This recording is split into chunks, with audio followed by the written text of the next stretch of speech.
Right, I think we're live. I think we are live. Good afternoon. Thank you very much for joining me, or good morning if you are over the pond. And welcome to another Cloudspire solo playthrough. As always, if you can hear me and see me okay, please let me know in the chat. And today, because somebody asked for it, I'm not continuing with the solo playthrough series that I was doing a couple of weeks ago, where I was playing through the Brawnen scenarios. Somebody sent me a message and said, Paul, there's already loads of videos out there for the original stuff. Why didn't you cover the new stuff? So that's exactly what I'm going to be doing today. I'm going to be covering Scenario 1 from the Horizons Wrath. So Horizons Wrath is an expansion for Cloudspire. There are two new factions, Horizons Wrath and the Uprising. They are available as separate expansions, although I don't know anybody who would have just bought one of them, but if you wanted to, you could. And yeah, we're going to be playing through Horizons Wrath today. Now, what that means is we are using the Horizons Wrath minis, which, if you look on the side cam, you will notice they're not painted. So apologies for that. I've painted all of the other ones from the base game, but I haven't got round to painting these yet. So we are using unpainted minis for Horizons Wrath. This is also my first real experience playing these. So don't expect this to be a professional quality, me teaching you how to play Horizons Wrath. This is more me being taught how to play Horizons Wrath, which brings me on to welcoming today's special guest, Mr. Mark Buxton, the Central himself. Good afternoon, Mark. Good afternoon, Paul. Or good morning, should I say. Yeah. Now, what time of the day is it for you over there? Just turned 6 a.m., bro. So a big thank you from me and for everybody watching for getting up this early.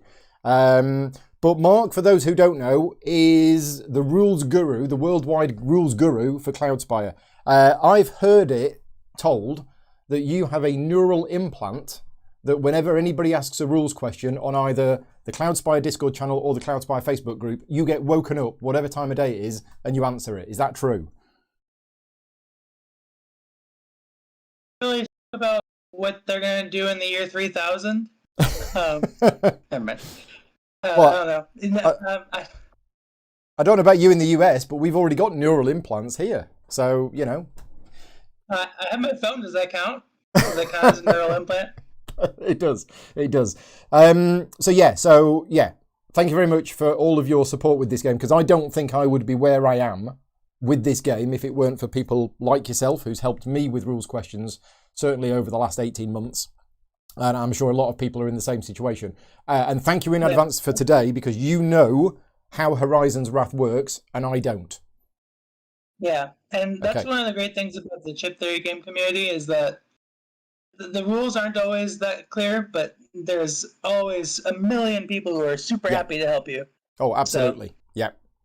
Right. Okay. So we are mostly set up. There is something that we haven't done yet in the setup, which is what these two are. But before we carry on, hello to everybody in the chat who's watching. And hello if you are not watching this live. Please let me know in the comments if you enjoyed it. And we're just going to jump in.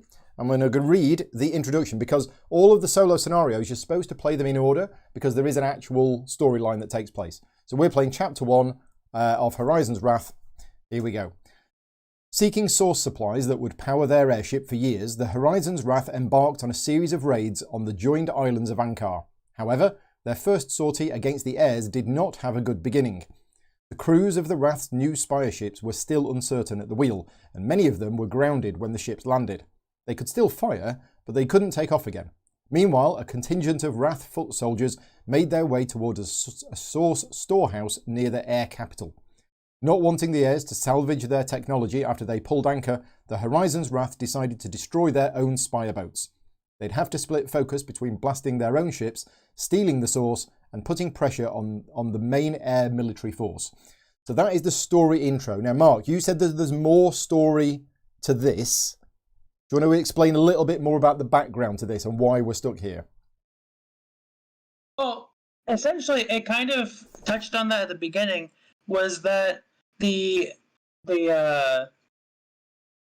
set up these gunboat spires throughout the map, and they weren't rigged in a way where they could actually leave.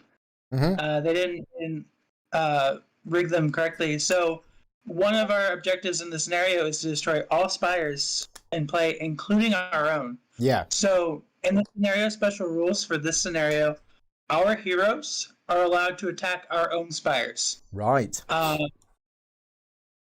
And then obviously we can still use cannons to get rid of them as well. So at the end of the game, we have no spires in play from either faction. That's 1 renown. That's one of the victory points, one of the victory conditions. So yeah, if you are watching this video and you have never seen any other Cloudspire video, you might be overwhelmed by this because we are using one of the new factions. The new factions has all sorts of special rules, and all of the solo scenarios are really interesting in the way that they're designed, all with special rules. So this is definitely jumping in at the deep end. But yeah, let's just go through the objectives, because each of the solo scenarios in the game has 3 objectives, and as long as we achieve one of them, we win. But obviously we're trying to achieve all 3, because then we get 3 renown, which we carry forward to the next scenario. So the first objective that's printed on here is we have to defeat the Air Fortress Gate with a cannonball. Now the Air Fortress Gate is here, and if you don't know how Horizon's Wrath works, we are basically a floating ship. Normally you can undock from the map and redock somewhere else, but not in this particular scenario. And we have upgrades, which we've already got 2 of them unlocked. And those upgrades allow our cannonballs to fire, and they fire in a direct line along the path. And they hit the first, is it unit, spire, or fortress gate that they come across? I think it's those 3. That's correct. Yeah. Now, if you look at where the Air Fortress Gate is, it's here.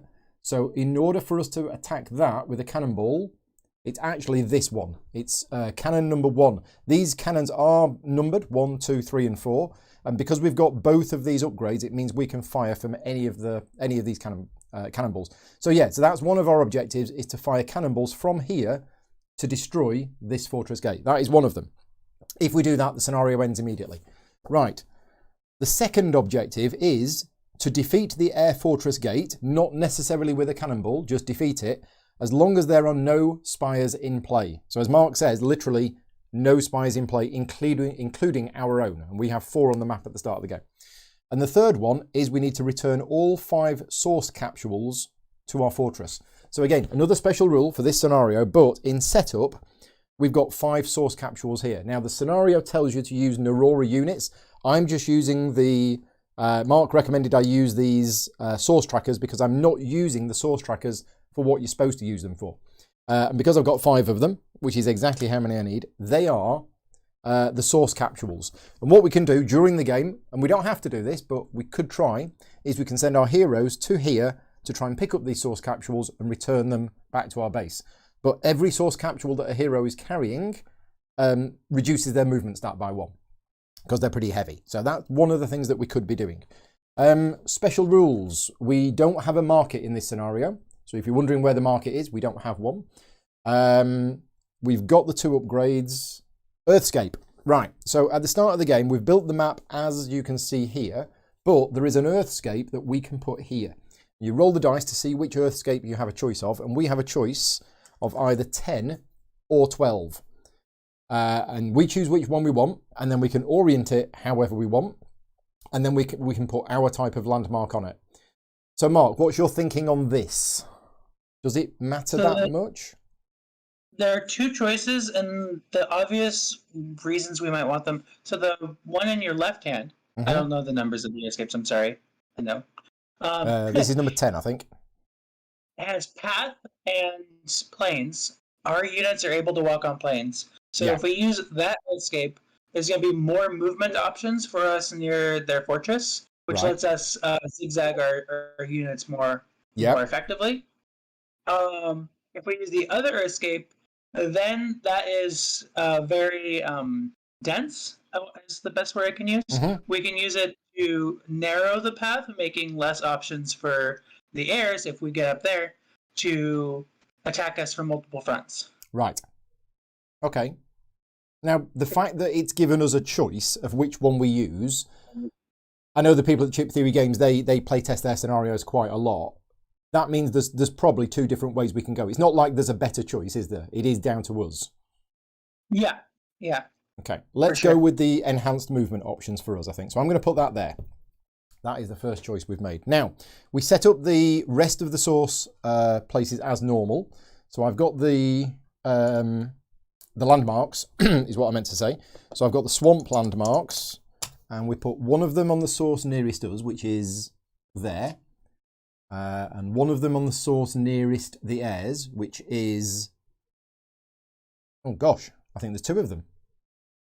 The one that has set the Earthscape we had set up, we actually choose which kind of landmark we do. put there. Yeah, so I'm going to put a swamp there.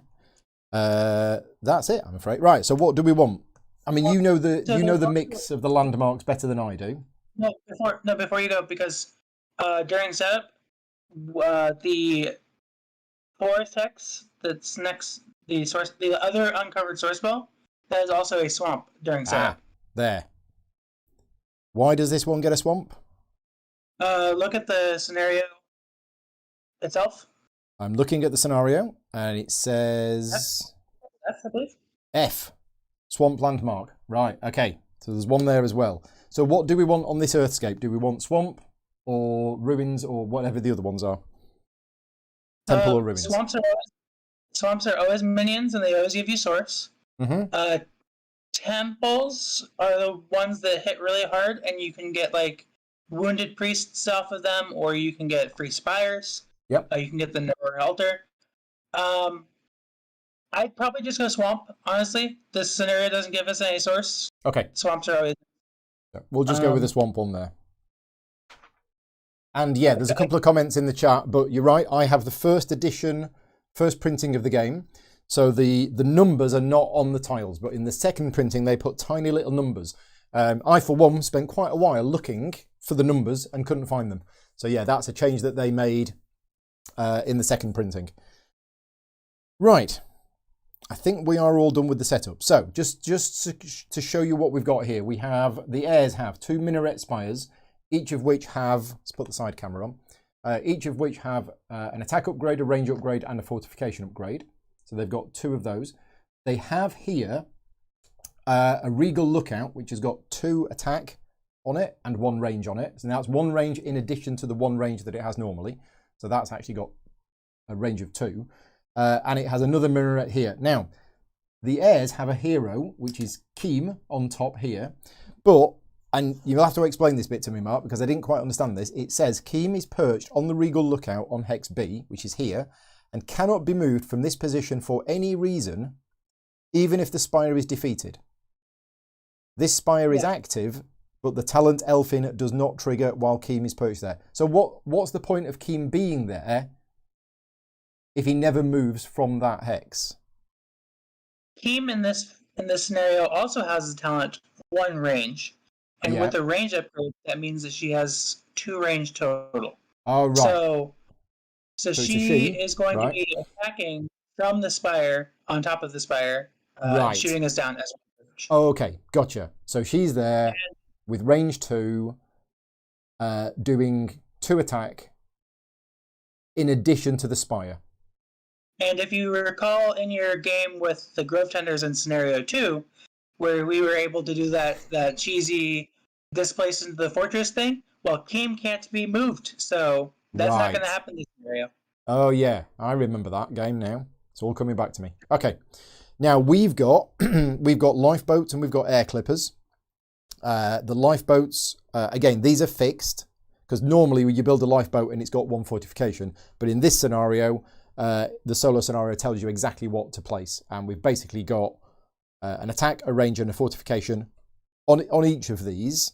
The only difference is that the air clipper has got air defense, and the lifeboat has got rigging. What does rigging do? Let's have a look. Horizons Wrath heroes can move onto it and then go straight back to base, defeating the spire. Oh, right. Horizons Wrath may move onto this spire as if it was path. Doing so immediately returns the hero to your fortress gate and returns the spire to our barracks. So that's good, isn't it? Because we want to do that. Yeah. Because if one of our objectives is to get rid of all of these spires off the board, then using the rigging is actually going to be quite useful. Right, okay. So, I think we are done with setup. Yeah, I'm just checking how we get to that one. That's going to be quite tricky. Now, we don't start with any heroes in this scenario, do we? No heroes for free, but this is still wave 1, so we still get our starting hero. Yeah. But I know the other scenarios that I've played, it tells you which specific hero you actually get. But the other scenarios are easy mode. Right, okay, so off we go then. We are playing over 4 waves. We don't use the market phase, but we're going to do everything else, and we don't get any income as well in this particular scenario. So the first thing we do is we roll the event die. Wave 1, roll the event die, and we see what happens on the table. So I've rolled a 2, which is increase our cannonball die by 1. So it goes up from 0 to 1. And increase the Heirs Fortress Gate health by 1 to a maximum of 10. Well, that's perfect, because they're already at 10. So basically, we get a free cannonball. Okay. Right, income phase, we get no source. There is no market phase, but in the build phase, we can add an upgrade of our choice at no cost to one of our spires, ignoring upgrade capacity. Now, first of all, it's may. We don't have to do this, but I guess we probably want to. Yep. It's a double-edged sword because on the one hand, our spire gets stronger, but on the other hand, we still want to get rid of our spires. So we have to make sure that it doesn't become too difficult to defeat them. Now, the heirs are going to be bringing in 2 Harriers and a Joust. Now, the Harriers are the unit which you might think has flying, but doesn't actually have flying. Because it's a bird, but it's a walking bird. It's not a flying bird. The Joust also does not have flying. So yeah, I'm thinking of possibly another attack upgrade.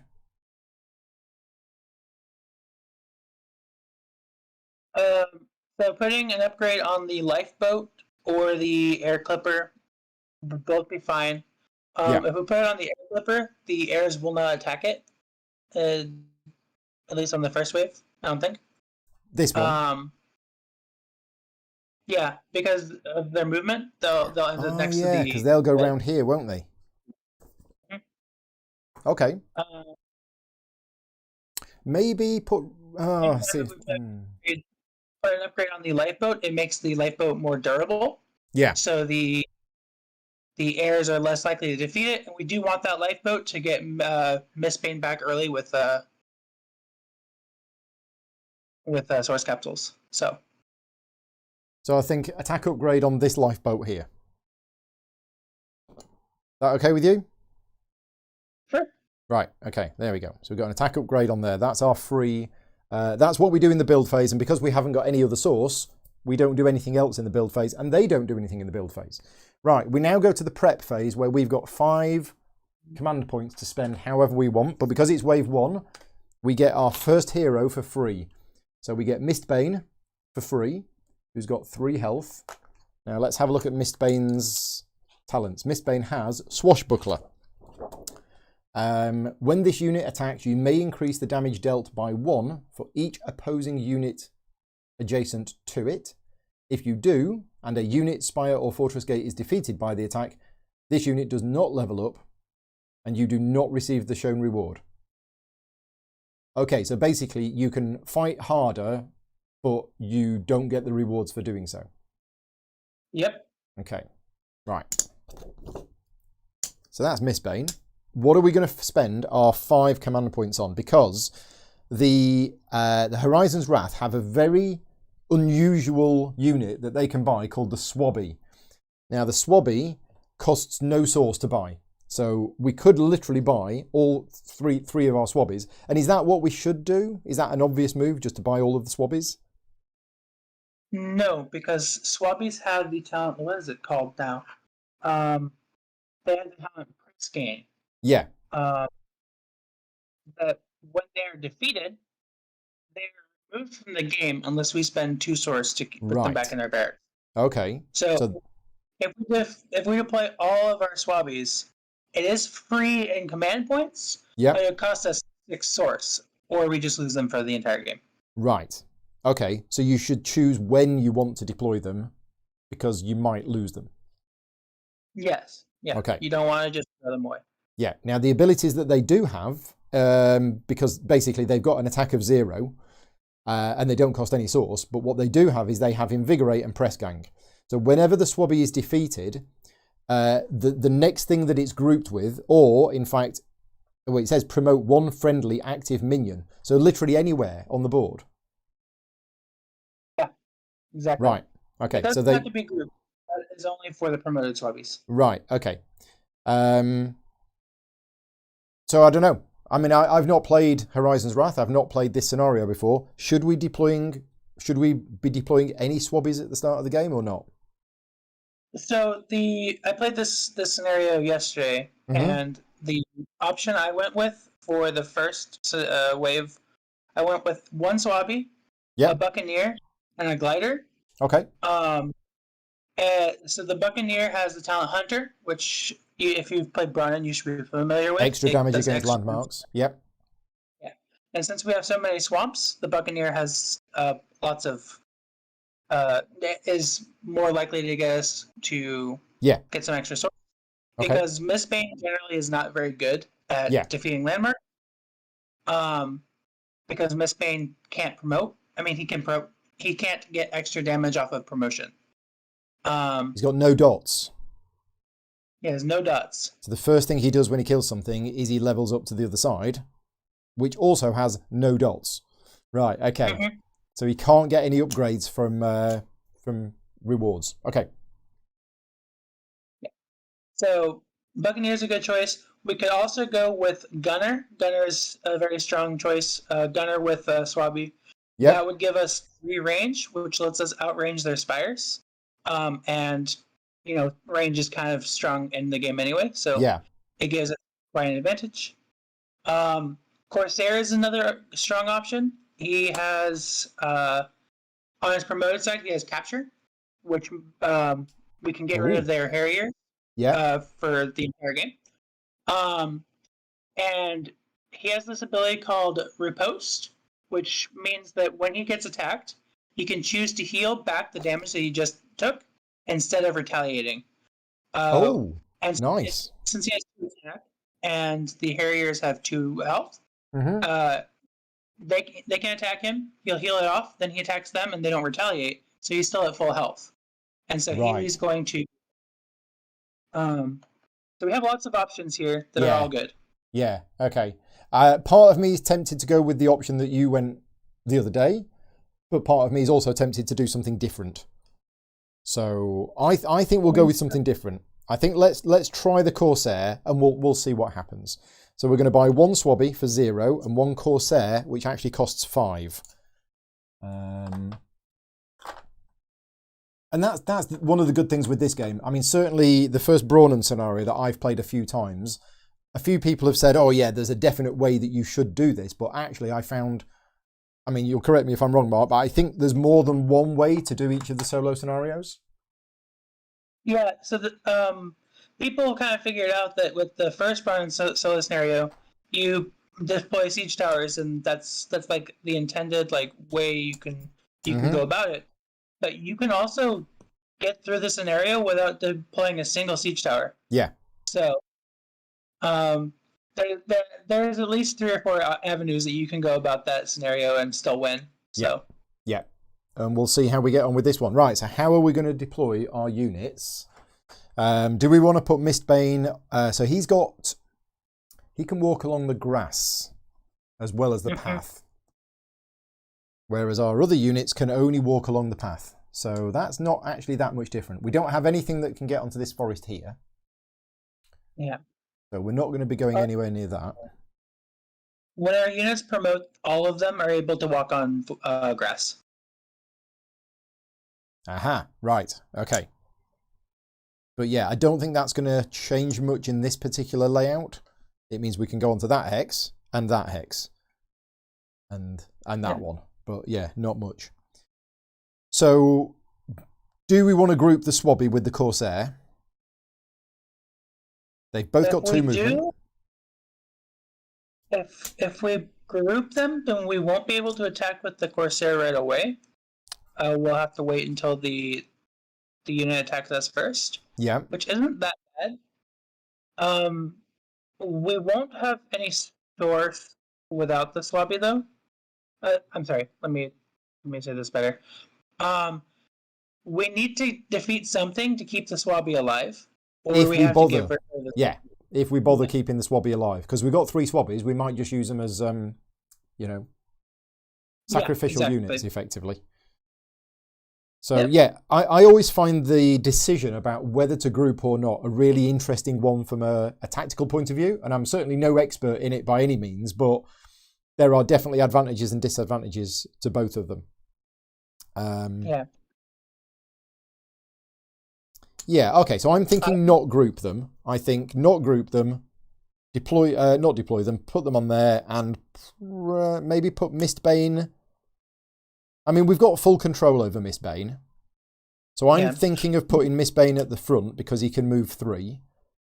And then if we want to move him ahead, we can hide him round a corner, or we can go and get some of this source, maybe.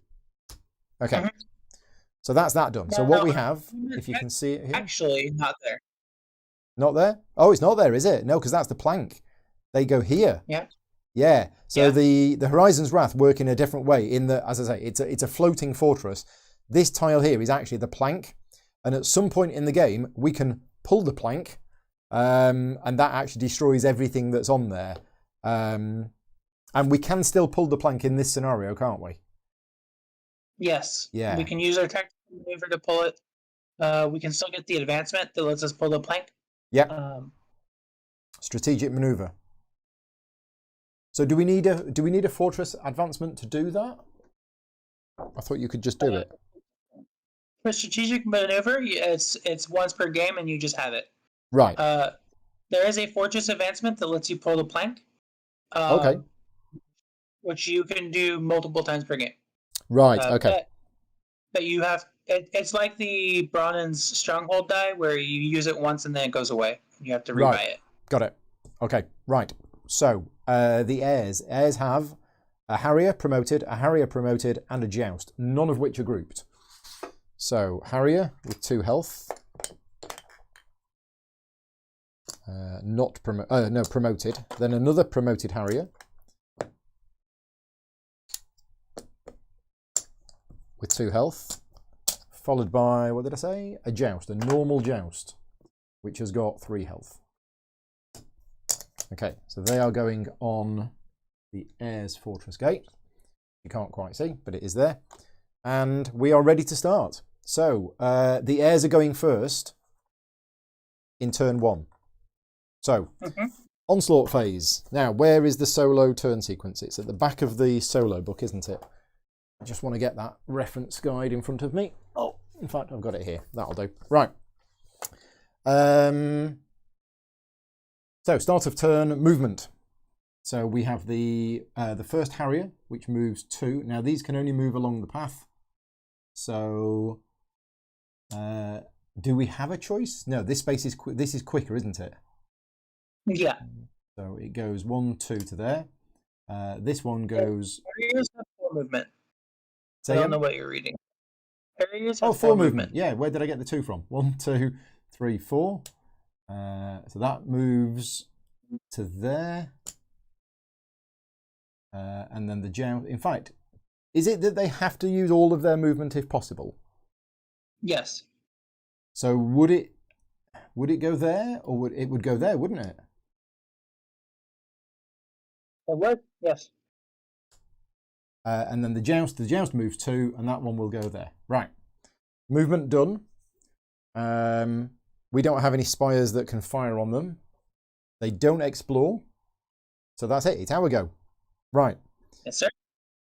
So Mistbane, we're going to send Mistbane up 1, 2, 3. We're going to send the Swabby 1, 2, and we're going to send the Corsair 1, 2, 1. And then that's a nice, easy first turn. They don't attack us. We've got nothing to explore. Back to the heirs. Okay, no, so. Now we pull. So the Corsair, what's up? Never mind. Say again? We should pull the plank. Show the. Never mind. It's because we have the. Yeah. We're all good? Yeah, we're all good. Right, okay. So, AI movement rules, they must move their full movement if possible, and they must advance as much as they can. So we can't do any shenanigans of moving around to slow them down that we can do with our own units. So, the Harrier moves 4, and it will go 1, 2, 3. It will go to here, I think. Right. 1, 2, 3, 4. This Harrier goes 1, 2, 3, 4, and the Joust goes 1, 2. Now, unfortunately, the Harriers have Quick Strike, which, if I remember correctly, that means they attack before That's correct. the Spires. Right, now they don't have range, but it does mean that this Harrier here is hitting our freshly upgraded lifeboat. So we lose the bottom upgrade on that. Now, I'm just thinking, if we'd have put a fortification upgrade on instead, it still wouldn't have helped because the Harrier has 2 attack. Okay. So, I do have a question on your position for the board. Yeah. I didn't notice this. How is Mistbane so far forward? Oh yeah, I counted the thing. Sorry. For some reason, I just teleported over the plank. So yeah, I'm mentally so used to being one space being there. So there we go, sorted. 1, 2, 3, 1, 2, 3, 1, 2. Right, and you saying pull the plank? That was a joke, I guess. Yes, that was right. Me making a joke. Yes. Okay. Because I was thinking it doesn't make any sense then. Now it makes sense. Right. So now we get to fire. So we've got a lifeboat, which has got a range of 2. We have an air clipper, which has got a range of 2. So both of those can hit both of these. Now we probably want to get rid of one of them if we can. So so the advantage. So we have an advantage in that we can upgrade Mistbane. Yeah, if we kill something. If we don't kill it and let it and yeah. Yeah. If we don't kill the Spire, basically. But Mistbane cannot get if we leave this one here, Mistbane cannot get to it. 1, 2, 3. Mistbane cannot get to it without being attacked, correct? Mm-hmm. Whereas if we leave this one, it will then move 1, 2, 3, 4. No, it won't be able to move 4 because we will have moved up. Yeah. Yeah, I'm not sure it matters in this particular case. Well, no matter what happens, one of them is going to survive an attack. Yes. So if we choose to make one of them survive, if we can, then Mistbane will always promote off of that attack from the retaliation. Yeah. If we can leave one of them with 1 health, then when it attacks Mistbane, as you say, Mistbane will retaliate, deal 1 damage back, kill it, and then Mistbane can promote. Yeah, if we just kill one of them, we don't get any advantage. Right. We just take the damage regardless. Okay. So I think we'll use this lifeboat here to do an attack on this Harrier and see what we get. And I got a 1, so I'm thinking we leave that with 1 health. Yeah, that was my suggestion. Yeah, good idea. And then we'll use the other one to attack the other one, and we might get a 2. You never know. No, we got a 1. So both of the Harriers are down to 1 health. Right. So it's now our go, and I think we just want to move Mistbane forward, don't we? I think so. I agree with that. Yeah. And then the Swabby moves 2, the Corsair moves 2, and there's no Spires, there's no exploring, and that's it. That's our turn over. So back to the heirs. So the Harrier moves 1, and it does not move anymore, because even though the rules say it must move all of its movement if possible, any other movement will take it further away from its mark. So it doesn't move anymore. And the Harrier similarly moves to there. And then the Joust moves to there. Okay. Right. So now our Spires would fire, but they don't because the Harrier fires. Now, AI units follow a priority sequence, don't they? They do. That's the bit I always forget. But it's Fortress Gate first. Yeah, then Spire, then Minion. And defeat before damage. Yeah, so what was it? Fortress Gate, Heroes... Spire, Minion? Spires, Minions, and then Landmark Minions. Right, okay, so because it can't attack the Fortress Gate, it goes for the hero. But if it could defeat the Spire, but can't defeat the hero, it would go for something that it can defeat over something it can't defeat. But it attacks Mistbane. Yeah, so Yeah, so just for an example, if we hadn't put the upgrade on the lifeboat at the beginning, Yeah. That Spire would have 2 upgrades. So we would be allowed to attack with the back Harrier first. Put it at 1. Right. And then the other Harrier would see that the Spire is able to defeat. Yeah. And would be able to target that instead. Yeah. Interesting. So yeah, even when you're playing solo, you have certain decisions that you can make about the order in which the AI units attack. But in this case, because there are 3 upgrades on it, these can't get rid of it. So the Harrier is going to attack Mistbane. So Mistbane takes 2 damage. Mistbane is down to 1 health. But then Mistbane retaliates, kills the Harrier, which gets us 1 source. And I'm using little gems as source. So that's the Harrier gone. And Mistbane flips over to his promoted side, where everything is the same, except he's now got a new talent of Pistolier, which says, when attacking, this unit may attack an opposing unit 2 hexes away. If it does, flip this unit to the other side and remove an upgrade of your choice.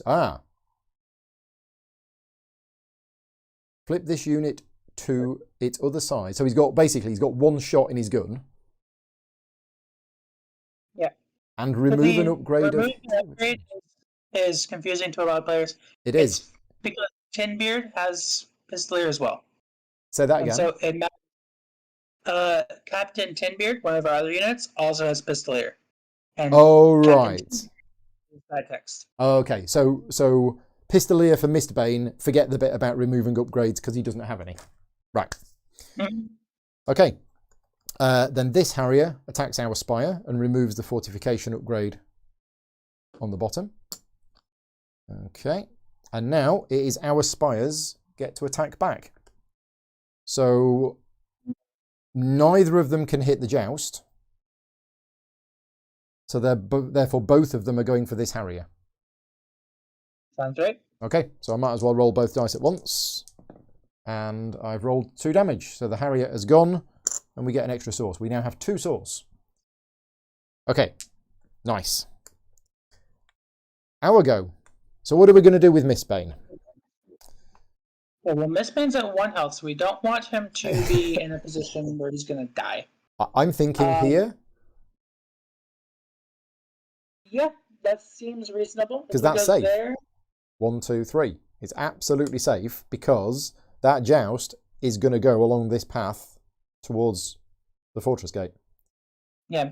Another option we have is to move Mistbane onto the path hex next to the swamp. Where are you thinking? Here? And gate. One north of right there. Yeah. Oh, because that will only move 2 and it won't get to us. Okay. Yeah. So we could use it to help us defeat the landmark. Our problem is that Mistbane's currently at 1 health. So if it's so, we lose Mistbane.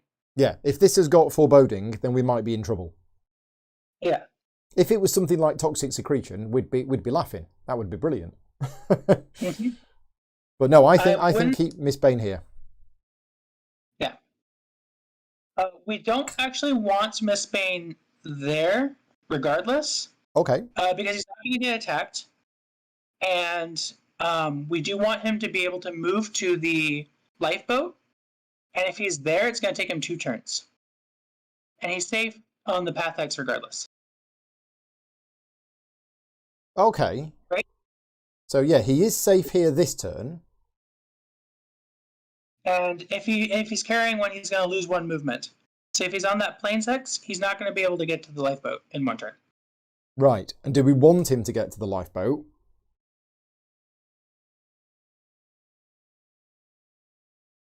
We could even go so far as to take 2 of the source capsules and use displacement to get him to the lifeboat as well. Because I know we want to get rid of all of these, but I don't think we need to go out of our way to get rid of this lifeboat. Because I think this lifeboat is going to get destroyed anyway by the heirs. Well, it's more a matter of how much time do we have to get the source capsules back to the fortress. Right. Right? We don't want to be walking back with a bunch of source capsules. True. If we can just use that. Yeah. And you're right, there is safe from the joust because it'll go 1-2 and then 1-2. So there's no need to go there. Okay. We put Mistbane there, then the Swabby moves 2, then the Corsair moves 2, and that is our go done. We now, well, we could explore the landmark, but I think we've agreed we're not going to do that because it's too risky. But we are going to pick up a source capsule. So let's have a read. Let's just check this. To pick up source capsules, a hero must end its movement adjacent to them and forego attacking. Your heroes may carry any number of source capsules at once, but their movement stat is reduced by 1 for each source capsule they are carrying. So how many source capsules do we want to give Mistbane?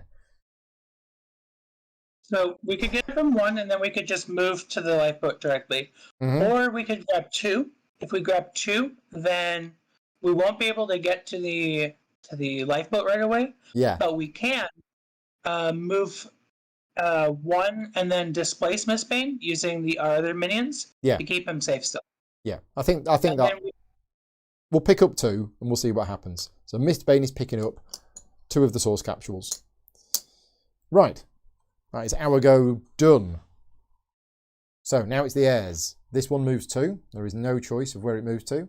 It's then got quick strike, so it takes the bottom upgrade off this. So our lifeboat is now down to 1 attack chip, and it then uses that 1 attack chip to attack the joust and gets 2 damage.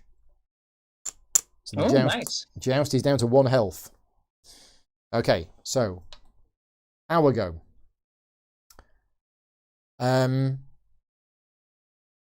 So what I'm thinking is we move Mistbane, kill the joust.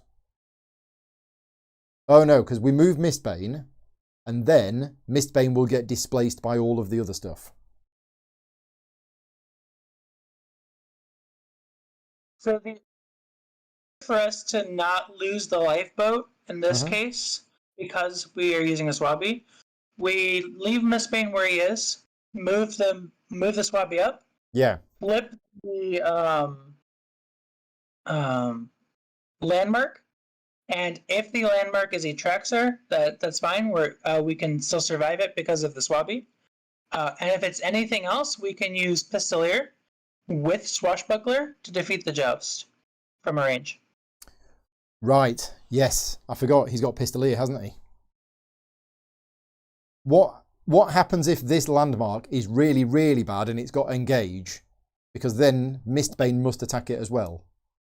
Yeah, if it has Engage, we attack it with the Swabby. Yeah.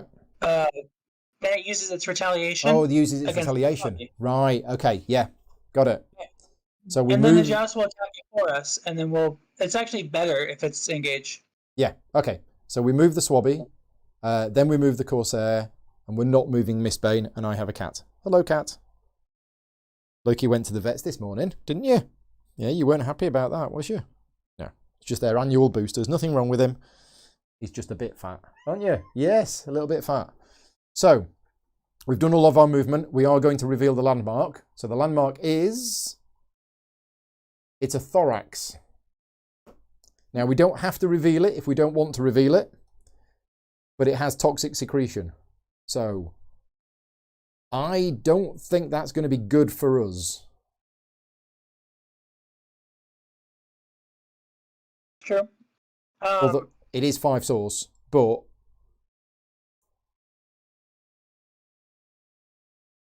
what do you think? My gut reaction is that the toxic secretion is going to be bad for us because as our units move through it, they're going to take quite a bit of damage. That and Mistbane wouldn't be able to move. That's another big thing. Yeah, Mistbane would die if Mistbane moved to here. Now, the Thorax doesn't have any attack value, so you could just constantly attack the Thorax over a period of turns and eventually get rid of it. But yeah, I'm thinking not reveal it. Do you think the same? If we don't reveal it, the Joust kills the Spire, though. But wouldn't the Joust kill the Spire anyway? Well, because we can kill the Joust. It has 2 health right now, right? Yeah, no, it's got 1. Oh, that's right. It's not promoted. I'm so sorry. Yeah, the Joust has got 1 health. Oh, yeah, so we actually don't need to worry about that. We can just Pistolier it to death. Yeah, so Pistolier is just... Yeah, it's just one attack, but 2 hexes away. So yeah, I was thinking it was promoted just. That's why I'm. okay. That's why I'm. Gotcha. Yeah, just a normal joust. So leave it alone. Yeah, so we use the Pistolier, we downgrade Mistbane, we kill the Joust, we get 2 source for doing that, and then Mistbane goes into campfire mode. We level up also because we defeated. Oh, we level up, so we get a pistol back. Nice. Also, we're not in campfire mode because of Keem. Oh, right, the same as Brun and Scenario 2 with Daiwen. Or is it Scenario 1? No, Scenario 2, isn't it? Yeah. Okay, yeah, so because there is another unit on the map, we don't go into campfire mode. Right, interesting. Okay, that's it. It's the Air's turn, but they don't do anything, so it is just now us. We will move our units first. We'll move the Swabby, 2. Then we'll move the Corsair, 2. Then we'll move Mistbane, 1. Now, at this point, do we want to reveal the Thorax? Yes, I think, because Mistbane's Swashbuckler will do 2 damage, plus the Corsair will do 2 damage. Yep. So we can get the 5 source pretty easily. Yeah. Now, why will it deal 2 damage? Is that because of the Swashbuckler ability? Yeah, we can choose to increase our damage by 1 for every opposing unit adjacent to us.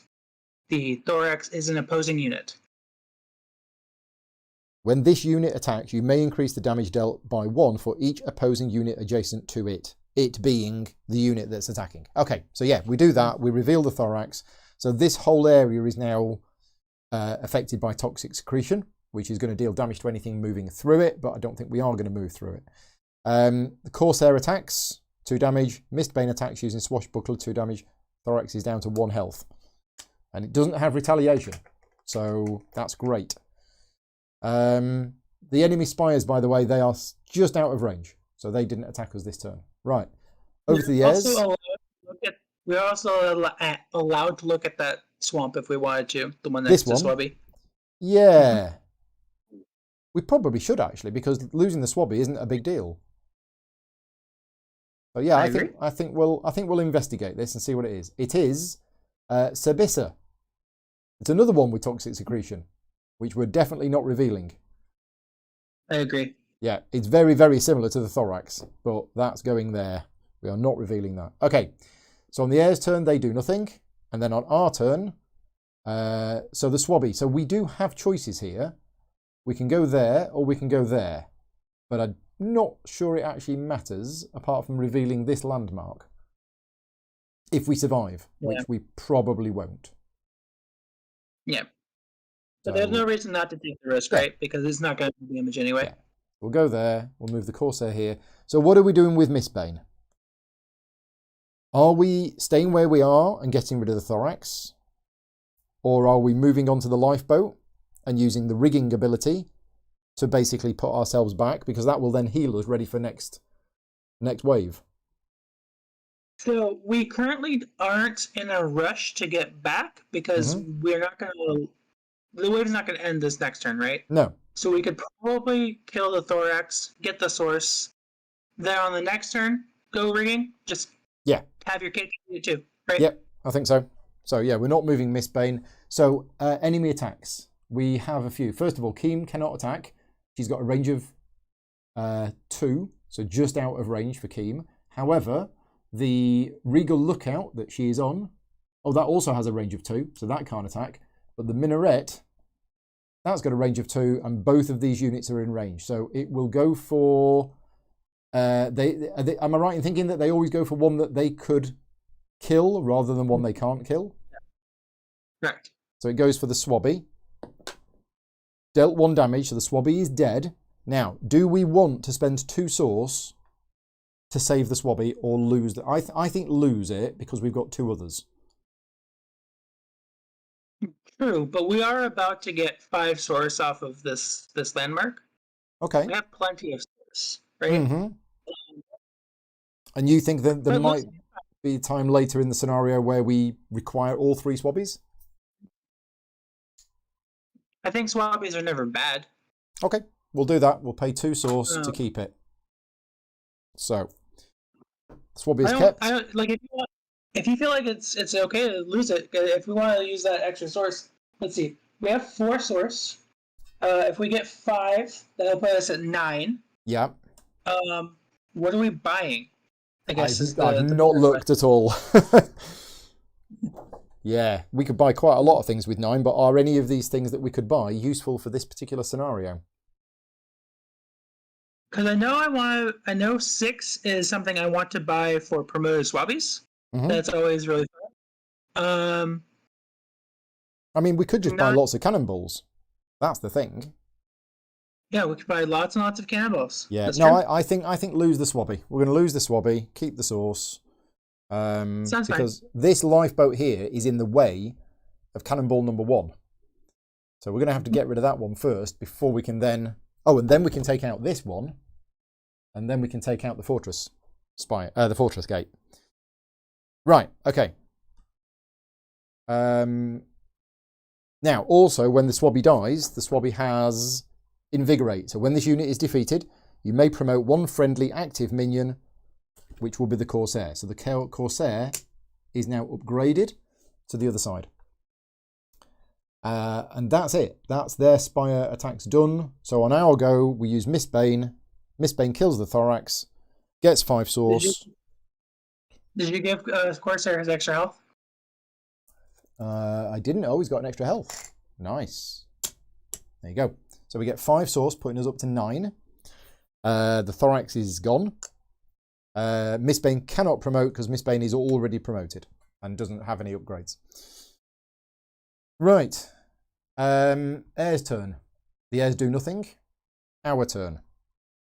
So the Corsair. This is where we can be clever with the movement if we want to, because it is legally allowed for us to go 1-2. We've used all of the movement and we have made progress. If this was the AI would have to make as much progress as possible. And yeah, if we do move 2, we are in range of Keem, the Regal Lookout, and the Minaret. So I'm thinking we just move 1. Yep. And take out this Minaret. You agree? Yeah, we can attack the Minaret, or we can get next to that swamp that the Swabby died at, because we could move 1-2 the other way as well. Yeah, so we could go 1-2, but then we can't attack here. Yeah. So I think 1-2, and we'll attack here. Yep. But before we do, we still need to move Mistbane, unless we're going to keep him out. I mean, so the danger of keeping him out is we get a bad run of rolls, the wave ends early, and he's stuck here. Yep. What's the benefit? The benefit is he gets to take some more photos of this nice forest and put them on Instagram. I think that counts as 1 renown. No, I think you might be right. I think we use Mistbane and we move onto the lifeboat using the rigging talent, which is Horizon's Wrath heroes may move onto this spire as if it were a path. Doing so immediately returns that hero to your fortress gate and returns this spire to your barracks. So we do that. Mistbane goes back to the fortress, which means he heals to full, goes next to the barracks and will deploy next wave. We have captured, well, we've got 2 of the source capsules. Yeah. And then this also goes back to our barracks. So that's 1 of them gone. Nice. Now the Minaret attacks us. It has 1 attack. Yep, it's got 1 attack upgrade. So we'll roll for this. And it's a 1. So the Corsair takes 1 damage down to 4. And the Corsair attacks back and gets rid of the fortification ship on the bottom of the Minaret. Okay. Next turn. The Airs take a go. Don't do anything. And on our go, unfortunately, we cannot leave the Corsair there because it's a minion and not a hero. So we have to follow the rules. But we still have lots of choices. We could go 1-2 if we wanted to keep it next to this Minaret. Or we could go 1-2, or we could go 1-2. Now, either way, we are going to be within range of Keem, the Regal Lookout, and the Minaret. So we might die from this anyway, but Keem is a unit not a spire. So the spires will fire first. When does Keem attack? The Keem attack on the heir's turn, is that right? Yeah, Keem will attack on the Right. normal attack step. So it's not act. I was for some reason I was thinking it's going to act like a spire, but it's not. It's a unit that just doesn't move. So, what are you thinking? Stick on this minaret, or try and do a bit of damage to Keem? We're gonna take damage from all of these spiders regardless, right? Yeah. So the I think the benefit that we can get, the only thing that we can abuse is riposte. Mm-hmm. If we move adjacent to Keem, then assuming that they roll badly, we could riposte and get an extra turn out of it. I like it. Yeah. That's pretty much the only choice I see. Okay. So I think we're going to move them to between the two spires. And now we get attacked. If we survive this, because we're getting attacked 1 dice from the minaret and 2 dice from the Regal Lookout. So it's 3 dice in total. Let's see what we get. You are supposed to do them separately, but in this particular case, it doesn't matter. Okay, rolled 3 damage. So our Corsair is down to 1 health. And that ends the wave because they move to attack. Say again? That'll end the wave because on their turn they just attack us. Yeah, but we get to attack the spire now. Yeah. Or do we attack Keem? We can't attack Keem because she has flying. We could attack the Regal Lookout to remove its range. Oh, I like that. Yeah, because the Regal Lookout has 2 attack, but only 1 range chip. So, oh, yeah.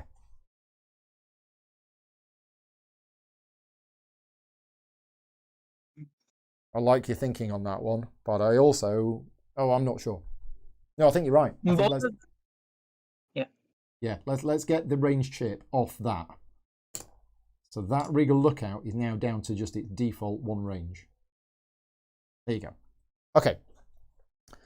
And you're right. On the heir's turn, Keem attacks the Corsair, and we can't use the riposte because there is no retaliation. Yep. So Keem just kills the Corsair, and we're done. That is the end of the wave. Because there's nothing left. Well, you say there's nothing left on the board. Keem's still on the board. So how does this work technically from a rules point of view? There are no minions in place, the wave ends. Oh, Keem's a hero. That's it. Yeah. There are no minions in play. And it ends immediately, doesn't it? It does. So, wave 2. Off we go. We roll the event die. Where's the event die gone? Got dice everywhere, not the event die. Right, okay. So, let's roll for the event die, and we've got a 5. 5 is we add a range upgrade to Keem, ignoring her range upgrade capacity. So, Keem has got an extra range. Income, nothing. Market phase, nothing. In the build phase, we can add an upgrade of our choice. Oh, it's exactly the same. We can add an upgrade of our choice at no cost to one of our spires, ignoring upgrade capacity. So,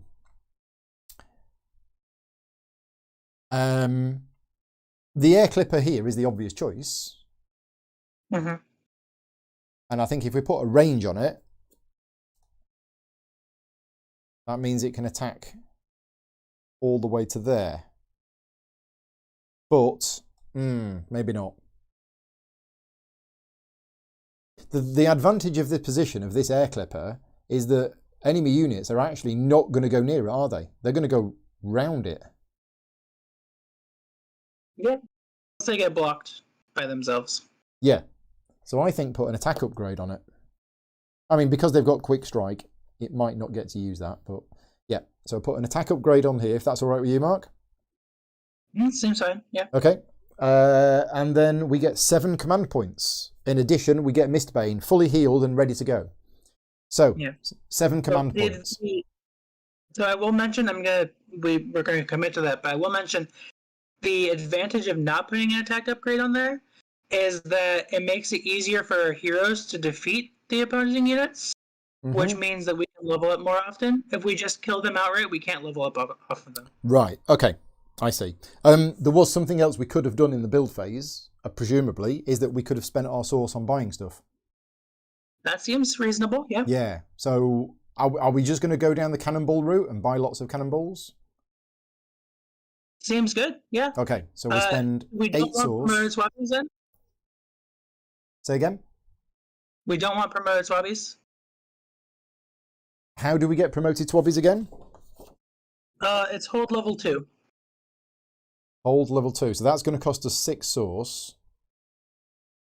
Swabbies may be selected for deployment on their promoted side. The promoted side means that they have Embolden instead. Oh, they've got 2 health, and they have Embolden, which is if this unit is defeated while grouped, the newly revealed unit may immediately move and attack. This does not count as the newly revealed unit's movement or attack. I'm thinking no for now. I'm thinking just buy lots of cannonballs and keep it simple and see if this works. So cannonballs are 2 source each. So we now have 5 cannonballs. This dice is never rolled. This dice is just used as a counter. Now, when can we fire our cannonballs? At the start or end of our turn. At the start and or end of your turn during the onslaught phase, if you have the cannons. So basically, for each one we want to fire, we decrease the die by 1 and we roll a dice. Okay, so it's normal Spire attacks. I guess that's the main way we're going to be able to get rid of this one. So we probably should do that early, because the sooner we get rid of this one, the sooner we can get rid of this one. Yep. We can also just use a better hero. Mistbane can't get on, but Thraxtail and Tinbeard can both. Oh, they can. That. And then we can just go there and do the rigging and send them back. Okay. Right. Well, we're now in the prep phase. We have 7 command points. If we do want Thraxtail or Captain Tinbeard, and Captain Tinbeard would use all of our command points, whereas Thraxtail would use 4 of them.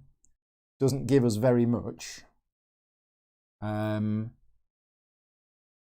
But yeah, because otherwise we're gonna spend 3 cannonballs to get rid of our own lifeboat. Possibly more because it has a fortification. Oh, that's a good point, isn't it? We'd need to roll a 2 to get rid of the first fortification. Yeah, I'm having flashbacks from games that I played as a kid where you had to roll a 6 to start. That's exactly what that is. So yeah, I think you're right. I think we need to get rid of this lifeboat using the rigging talent before we use any of our cannonballs. So I don't like the idea of spending all of our command points on Captain Tinbeard. So shall we go for Thraxtail? Sure, seems reasonable. Okay, so we got Thraxtail. We also don't have to do it right away. Like we can focus on getting that objective later with so yeah, and if you wanted to do units, we could just send Mistbane back and forth. We have 3 waves. Yeah, so. I quite like that. I mean, yeah, it should be said that although we've got 3 objectives, and whilst you should try to achieve all 3 objectives, I certainly can tell you this from my experience when I was starting to play the solo game, is that I just went for one of them. And if you do one of them, great, because this is not an easy game. This is quite a hard game to play. So if you, at the outset, try and go for all 3 objectives, which is kind of what we're trying to do today, I wouldn't. I would just pick one of the objectives and I would try to go to that. And once you've done that, then maybe look at trying to do 2 of the objectives. But I think when you're starting to play the game, if you try and do all 3, you might then not achieve any of them because you're spreading yourself too thin. Right, we've got 3 more command points left. We can't buy a Corsair. We could buy a Powder Monkey. What does Powder Monkey do? Oh, it blows up.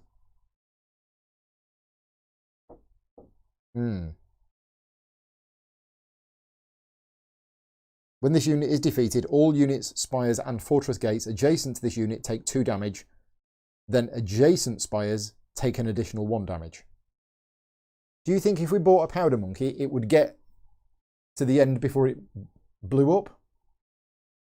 I mean, if we group it, it's easier with invigorate because it would have not invigorate, embolden. If we were able to embolden it, it would be much easier. Right. Without the promoted swabbies, it might be a little bit more difficult. What are we up against? We're up against 2 harriers and 2 jousts. Yeah, same as last time, but 1 additional promoted joust. Yeah. Well, both of them jousts are promoted, right? Last time it was 2 promoted harriers and a joust. This time it's 2 promoted harriers, a promoted joust, and the oh, sorry, no. Yeah, my glasses are blurry. It's 2 promoted jousts. So, okay, so yeah, the powder monkey might not get there. But the powder monkey will explode in that menagerie of feathers. True. Yeah. Scott also wants us to take the powder monkey because it's got a good name. So powder monkey it is. Now, are we going to also then buy a swabby to group with it to protect it until it gets there? Well, we need to get past the harriers if we want it to do the most damage, because we can use the fury kick from the jousts to our advantage. Yes. By putting it. So probably grouped under 1. We can also put 2 swabbies in play if we really wanted to. Oh, right. And use the first swabby to promote the second swabby so that the second swabby can embolden the...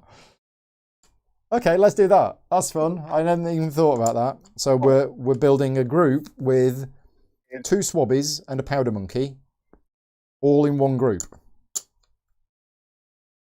Okay, so swabby, powder monkey. We'll put Miss Bane on. I've put them on the wrong place again. Now, what do we want to do regarding Mistbane and Traxtail? They still have the goal of getting to the source course. So probably put Mistbane on top because he needs to... Because in order for us to get both of them in, Mistbane would be on the Plaintext, and then Traxtail would be on the Plaintext. So Traxtail next or Traxtail on the bottom? I think Traxtail in the middle and Mistbane on top. Yeah. Okay. There you go. So that is our deployment stack. And let's build the enemies. So we have nothing's grouped. No, nothing's grouped. So we have Harrier with 2. Another Harrier with 2. They are both promoted. And 2 promoted Joust. Yeah, so they've got Fury Kick, which is basically whenever they attack, they swap positions. Something like that. Yeah, with Eager, they swap positions, and with Fury Kick, they do damage to everything they're adjacent to. Okay, right. Okay, so there we go. We have all of those. They are getting deployed. Swabby Powder Monkey was the name of my college band. It's a good college band name, that one. Right. I think we're done. We are ready, and we are going first this wave. So we have a slight advantage in that we can move 1, 2, 3. 1, 2, 1, turn over. So because Thraxtail is a hero, he can't block our minion. He would get displaced if he tries to go there. Oh, that's true. Yes. Yeah. So I mean, we could just move Traxtail to here. Yeah. Because he's got 3 movement. So 1, 2, 3. Yeah. So the swabby goes there. Yeah, you're right. Minions displace heroes when they move. All things with flying. Right. So now we're in the attack step. We could try and start knocking down that air clipper right now. If we remind me of this. This is not a Horizon's Wrath rule. This is a scenario rule. Is that right? This is a scenario rule, yes. And this is... Where is it in the scenario rules? Where did you see that in the scenario rules? I'm not... Third bullet point. Third bullet point. Ah, yeah. Your heroes may attack your own spires, but do not receive rewards. Right, so you're thinking we should start knocking down this air clipper here. Yeah, because if we're at the point where we need that air clipper, we are screwed, doing something wrong. Yeah. Okay. So yeah, we totally should then. So we will attack with Traxtail, who has 2 attack, which is enough to get rid of the fortification. And then Mistbane attacks for 1. So that's 2 upgrades gone. Thank you for reminding me of that. But yeah, this is only in this scenario. Horizon's Wrath don't normally go down and destroy their own things. It's only because one of the objectives is to get rid of all of these. Well, all of these and all of those and destroy that. Okay, so the airs go. The Harrier moves 4, same as before. 1, 2, 3, 4. And then this Harrier goes 1, 2, 3, 4. And then this Joust. So this is going 3 now. 1, 2, 3. And then this one is going 1, 2, 3. Am I right in thinking that that second Joust must go that way round because that uses all of its movement points? We can also move north, south, south with him if we wanted to, and both of those spaces are equidistant. When you say north, south, south, you mean? I'm using cardinal directions based on you, based on. So there, C. and then there and there. Mm-hmm. And both of those spaces would be equidistant from the mark, so both of them are legal. So it has made as much progress as possible. Right. Oh, okay, gotcha. So yeah, we do have a choice of whether it goes there or there, just using the fancy movement stuff. I mean, I'm fine with that. I don't think it's going to change that much. It doesn't change. It's the same distance, so it doesn't actually have Yeah. No, I was thinking in the order in which the units are going to move next time, but they move in distance order. So, okay, right. Our go. We'll move Mistbane first. 1, 2, 3. Now, do we want to move... Oh, it doesn't actually matter. If we move Traxtail next, we're going to end up 1, 2, 3. Oh, no, that's fine. Yeah. We'll move Traxtail next. 1, 2, 3. Then the Swabby moves 1, 2. Okay? No spires, no nothing. Do we want to attack our own air clipper? I think not at this stage. Yeah, not quite yet. I think we want it for the Just, probably. Yeah. Right, so the airs go. Harrier goes 1, 2, 3, 4. Now, we can choose to move either the Joust or the Harrier next. Mm-hmm.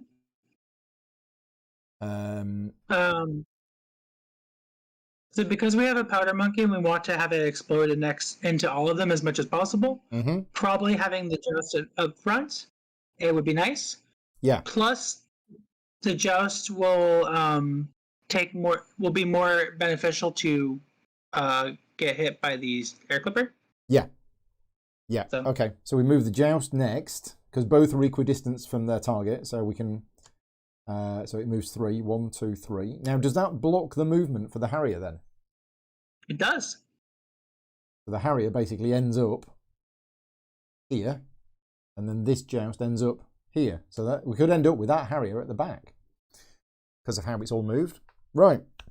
Do we have any spires that can fire? No. Yes, we do. Yeah. We have the air clipper on the Harrier, which might actually kill it. Nope, 1 damage. The Harrier had quick strike, but it wasn't in range to attack us. So there you go. Right, over to us. Now I'm thinking we kill the Harrier with Traxtail. Yeah, if we kill the Harrier with Traxtail, we get the advantage there. We will end up getting attacked. I'm not sure if that matters that much. We don't want to lose Traxtail. No. We could also...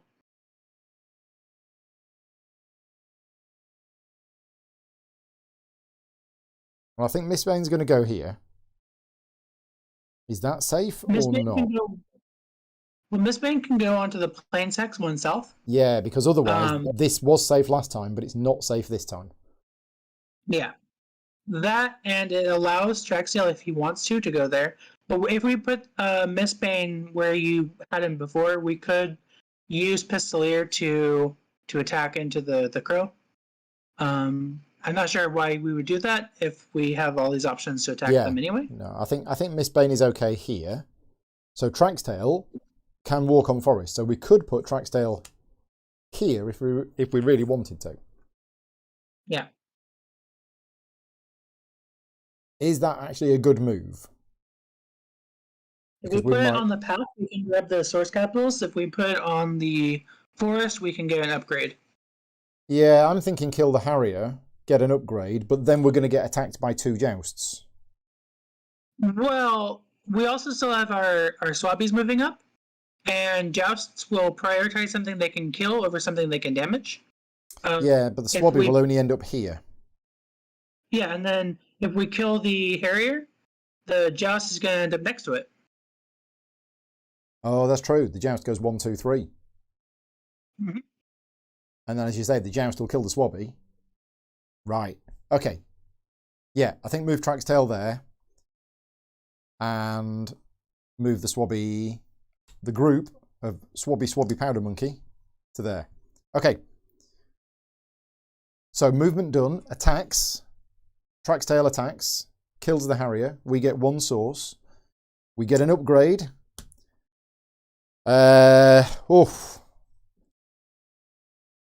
What upgrade do we want? Do we want an extra hit point or do we want an extra attack? Because Traxtail's attack is 2, which is pretty good. Yeah, and he also has Swashbuckler, right? So he can get even higher. Yeah. I think put a fortification chip on him. I agree. That's my preferred choice as well. Okay. And then Mistbane picks up 2 of these source capsules. Sure. It's going to take him a long time to get home with them, but he can start now.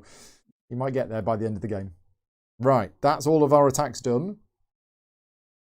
It's now the heir's turn. So the joust moves 1, 2, 3. Then, which one of these do we want to move next? We could move the joust or we could move the Harrier.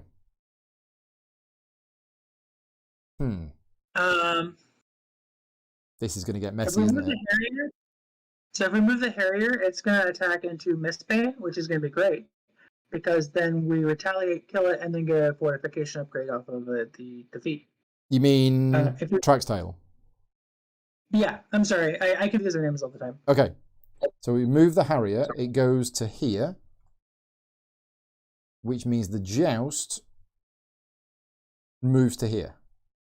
Ah, no. So, okay, rules question. These 2 hexes here are equidistant from the mark. Yep, so you could go north, south, south if you wanted to. So we are legally allowed to go there, there and there because we've used all of the movement and we have made as much progress as possible because there is just as close to the mark as there. Correct. That we're allowed to do that, and that's probably what we should do. Yeah, unless we do still want to get our air clipper to go away eventually. So there is a cost there of like, yeah. I think we'll have time in wave 3. I think because. Yeah. Okay. Right. So attacks. We choose in which order these attack in, and. If we do the joust at the front, as you say, it's got eager, which means it swaps places with us. Something like that. What we need is a set of AI reference sheets for each of the factions. So good job that they're being worked on. Until then, all of the solo talents are explained in the solo book, aren't they? Yep. I thought they were. Page 23 to 28. 23 to 28. Ah, yes, here we go. So, all right, Loki, what does he want? Eager. When this unit attacks a minion, displace the minion prior to dealing damage. Okay, so if this joust attacks the swabby, it's going to swap places with it. But that we don't have a choice here. It is going to do that. Yeah. And that takes place before our Spire's attack because it's got quick strike. I mean, if we really wanted to have a choice, what we could do is we could attack with the Harrier first, get a fortification upgrade, but that's not going to happen. Oh, okay. So you're saying we could have not put the fortification upgrade on Traxtail, attacked with the Harrier first, And that would have meant that that Joust would attack Traxtail instead of the Swabby. Yeah. But we're not going to do that, but you could do that. Yeah. Okay. We're definitely not going to do that. Right, okay. So the Joust attacks the Swabby, uses its Eager to switch places. Okay, it then has Fury Kick. So it actually deals damage to all opposing units adjacent to it, which is just the Swabby. So the Swabby dies. The Swabby has Invigorate, which means it promotes the Swabby that's underneath it. Okay, which has now got 2 health. And we don't spend the source. Or I'm thinking of maybe spending the source now because I quite like this double Swabby. Yeah, I'm going to spend the source this time. If that's all right with you, Mark? Yep, so we're at 0, right? We're going to save the Swabby. We now have no source left. Yes. Okay, so that's the Joust done.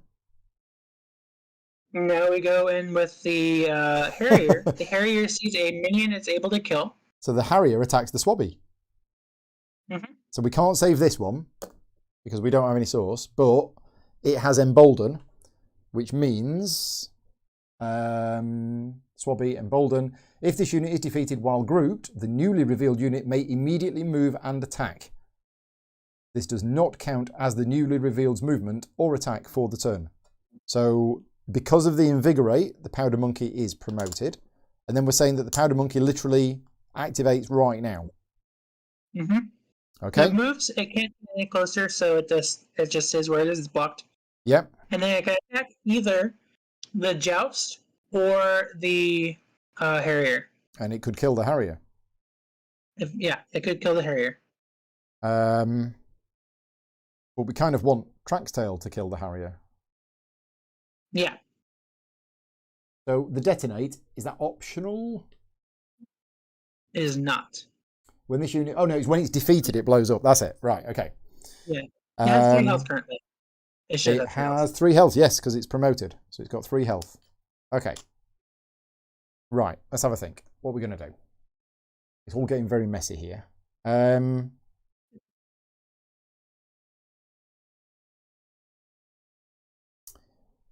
I'm thinking the Joust. Because otherwise that Joust is actually going to get... How far will it get? 1, 2, 3. We still have to do spires. Just a reminder. We still shoot spires after this. Oh, that's true. Yeah. So that's probably going to get rid of the Joust. The 2 damage from the Powder Monkey. Oh, but this will retaliate. If we attack the Powder Monkey, if we use the Powder Monkey to attack the Joust, it's going to retaliate and we're going to take 2 damage back. Mm-hmm.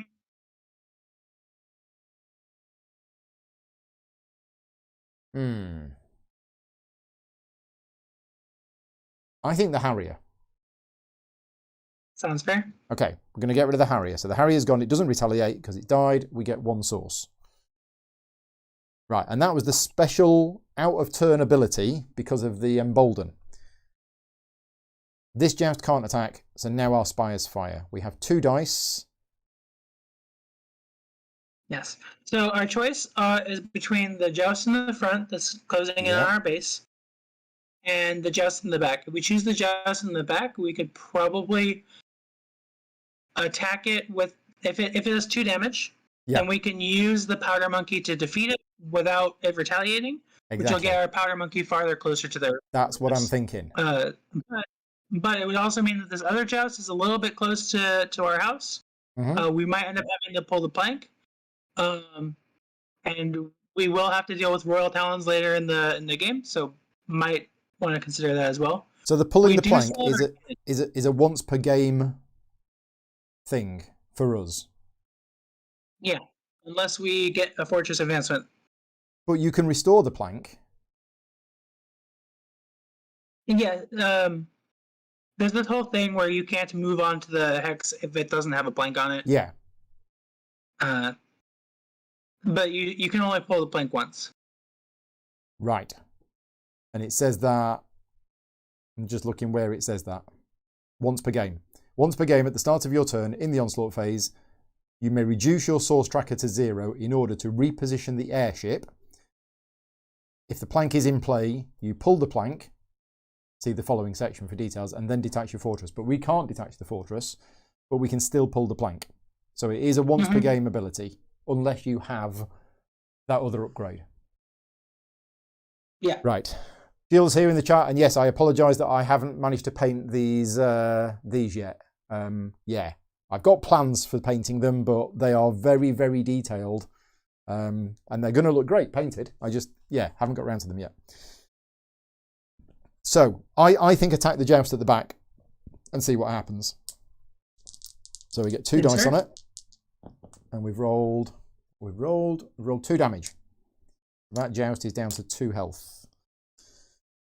Okay, right. That was their spires attacking. They've already had their attack because of quick strike. Did we forget? No, we didn't forget. We didn't. Miss Bane has got with us. Right, it's our go. So, I mean, we could use Traxtail to push ahead as well. And that would deal some serious damage to this spire. We just don't want it near the Powder Monkey when the Powder Monkey blows up. Yeah. We also have the option. Miss Bane's currently promoted, I believe. Miss Bane has got Pistolier, yeah. So Miss Bane can shoot the joust for 1 damage. Yeah. So we could move the Powder Monkey up, move Traxtail back, move Miss Bane once, use Pistolier plus Traxtail to kill the joust that's in the back. Don't think it'd be enough. Oh, because Traxtail could use Swashbuckler to do 3 damage, and then the Pistolier would do the 1 damage, and that would kill. Right. Nice. And then use the Powder Monkey to get rid of the joust. Yeah, or we can push forward like you were suggesting. If we push forward, it's a little bit risky on Traxtail, but because we have so many source capsules with Miss Bane, we're not that afraid, I don't think, of losing him. And in my opinion, I think that the hardest part of this scenario is defeating the minarets that are on the fortress. These ones, yes. So it is definitely worthwhile to go that way. I do think it's a little bit premature because Keem is still there. We can't do anything about Keem. Fun fact, by the way, because the Powder Monkey has shielded, Keem can't attack her. You can't attack the Powder Monkey. So because the Powder Monkey is what? Shielded? I'm sorry, old words. Spyglass, because it has Spyglass. Spyglass, right. Let's have a look at what Spyglass does. Flying units cannot attack this unit. Right, nice.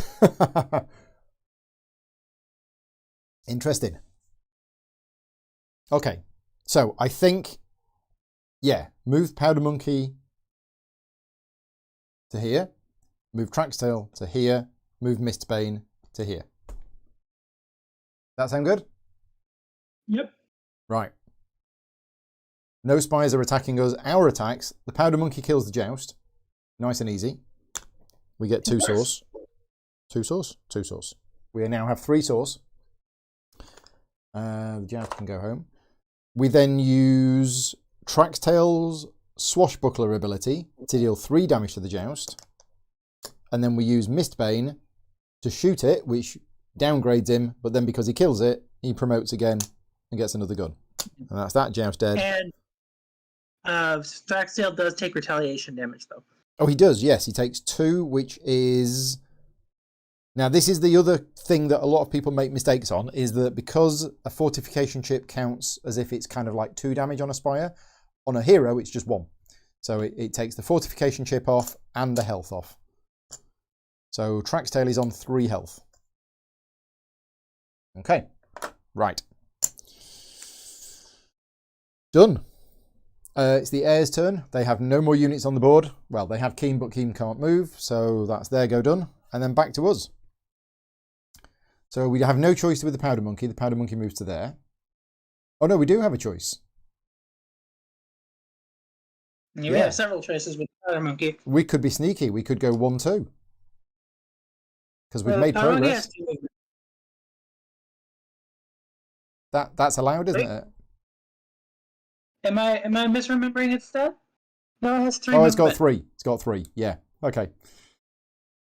So I was trying to keep out of range of this minaret, but actually we don't need to. We want to go... Do we want to go there? Yeah, that's safe. It's within range of Keem, but because of the spyglass, Keem cannot attack. Mm-hmm. So that's safe. What are we going to do with Traxtail? I guess it's just a matter of, are we going towards the fortress or not? We definitely need to move him out of the way of Mistbane, so Mistbane can get back. Yeah, I'm just thinking, do we want to use Traxtail to pick up this one remaining source capsule? I think, in terms of how much time we have, 1, 2, 3, 1, 2, 3, we might want to have Mistbane just rush towards the lifeboat to try and get rid of it. Mistbane or Traxtail? Traxtail, I'm so sorry. Traxtail, okay. I'm going to do that. Because Traxtail can get onto the lifeboat and close to our fortress. Right. So maybe rush there trying to get rid of it. Okay. Yeah, we've still got... I think the wave's not ending, right? So... We've still got 2 waves left to pick up this remaining source capsule, so I think we've got time. Yeah. Yeah. Maybe pick up the source capsule because we're not going to get rid of this anyway. I don't know.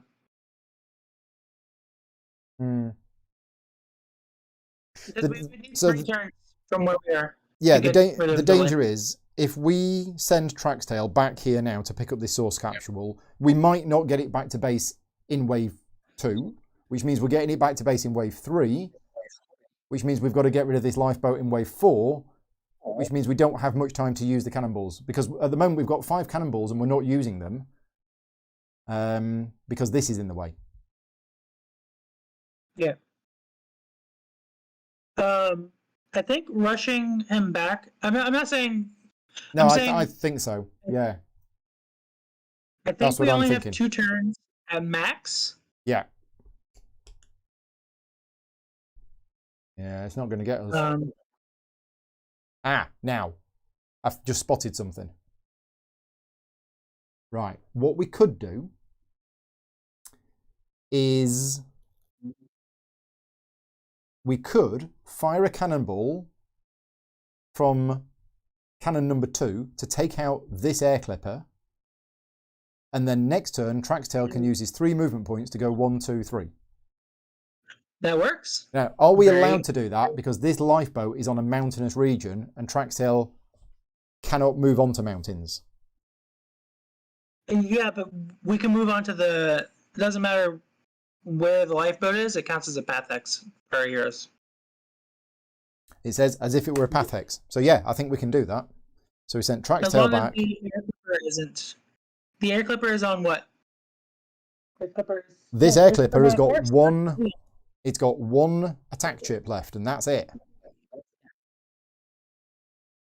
Yep, and the air clipper is on a forest, so that's legal, and that works. Yeah. Okay, nice. And I worked that out without Mark telling me. Excellent. It's pretty smart. Yeah. So that's our movement done. We have this Minaret Spire attacking the Powder Monkey, which is 1 damage. Powder Monkey is down to 2 health. The Powder Monkey then attacks the Minaret back, removing the range chip. So the Minaret is down to just its attack chip remaining. And then at the end of our turn, we fire a cannonball. So we knock off a cannonball down to 4. We fire from cannon number 2. It hits the first thing in the path and it deals 2 damage. I got rid of that. There you go. Nice. Now, there is also a path through to here. So we have got a straight shot through to this if we wanted to. We do not have a straight shot through to this one. We can't get that. Yeah. Okay. Right. That's it. It's their go. They do nothing. Turn, they don't do anything. They do nothing. Because they can't attack. Yeah, our go. So we move Traxtail, 1, 2, 3, onto the lifeboat. Traxtail goes back home and heals up. And the lifeboat is returned. There you go. Nice. Mr. Bane moves 1. And the Powder Monkey, I guess we put it in the middle. We put it right there in between those 2 spires. And then he gets attacked. So 3 dice on the Powder Monkey. 2 from that one, 1 from the Minaret. But this is perfect. Yeah, so he dies, blows up, detonates. All units, spires and fortress gates adjacent to this unit take 2 damage. And then adjacent spires take an additional 1 damage. So basically, both of those spires have gone, leaving Keem to fly around above the trees on her own. Nice. And Keem also takes 2 damage. Oh, Keem also takes the 2 damage, yes. And we get source for defeating those spires. We get 4. 1, 2, 3, 4. There you go. Giving us, how many is that? 1, 2, 3, 4, 5, 6, 7, 8, 9. I've got us on 9 source. I have us at 9 as well. Okay, that's good. Right. So that was our movement. Their spies attacking us. We only have Miss Bane on the board. There's no minions left in play. That's the There's end of the no wave. minions left in play. So yeah, so that's it. As soon as the Powder Monkey blew up, that's the wave ending. Right, there you go. Wave 3. Event die. I'm going to be back in a second. I'm going to use the restroom. Yeah, sure. I will do all of this setup. So wave 3, I've rolled a 4. We can immediately fire a cannonball from one of our cannons. If it would hit one of our own spires, this does not use your cannonball die.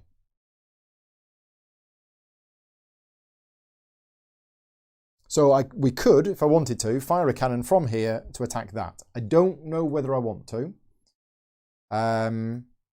Because I think we're going to be able to attack. I think we want this. I don't think we want to do that. I'll check with Mark when he gets back. No income. Skip the market phase. We can add an upgrade of our choice to one of our spires if we want to. I don't know whether we want to. I will now build. I'll do the prep phase for the heirs. So they have a Humminger, another Humminger grouped together, then 2 promoted jousts, then a Royal Talon. Right, so we haven't had the Hummingers yet, but these have got 2 Roost and 1 Elfin. We've got another cat. Yeah, I know. I'm not paying you any attention, am I? Come on, do you want to come up here? Do you want to be on camera? No, he's not sure. Come on. Right, now, we're playing Cloudspire. Now, you know Cloudspire. Yeah, yeah. We've been invaded. Oh look, it's the ancient Traxxir. Yeah, it's an ancient Traxxir. That's it. There you go. That's it. You make friends with the monitor. I rolled a 4 on the event die, which allowed us, if we wanted, to fire a cannonball at our own spire. But I don't think we do, because I think we've got plenty of time. Yeah, that seems fine. Okay. So we've got 9 command points to spend, but coming in against us this turn, we have 2 Hummingers, which have got Elfin. So they're going to get an Elfin-Kazi on top. Is that right? Yeah, just 1 Elfin-Kazi on top. And one thing that is different than PvP for AI is that when they ungroup, they get an Elfin-Kazi. Okay. And which type of Elfin-Kazi is it? It's not the it's the glide bomb, isn't it? Yeah, always the glide bomb. Always the glide bomb in AI. Yeah. And the pesky Royal Talon at the bottom. Right. Okay. So that is the heirs stack. Slide that on there. There we go. Right, what do we want to buy with our 9 command points? We can't buy any heroes because we have 2 heroes, and you're only allowed to have 2 heroes max. So we've got that. We are allowed to buy a hero if we want to, and just not deploy Mistbane or Traxxir. Oh, you can. Oh, because you can only have 2 deployed at a time. Right. Okay. Interesting. I don't think we want to, though, do we? Seems a bit of a waste. Okay. What do we fancy this time? Now there is carryover for the next scenario, where your morale die, how much you have, carries over to the next. Yeah. And morale is the Captain Tinbeard and to the advancement of the same name. Okay. So we might go for that. Yeah, if you intended to continue on to the next scenario, you might want to have that carryover. Okay, yeah, I skipped the build phase again, didn't I? So, we have 9 sorts. We are running low on swabbies. We have 1 swabby left.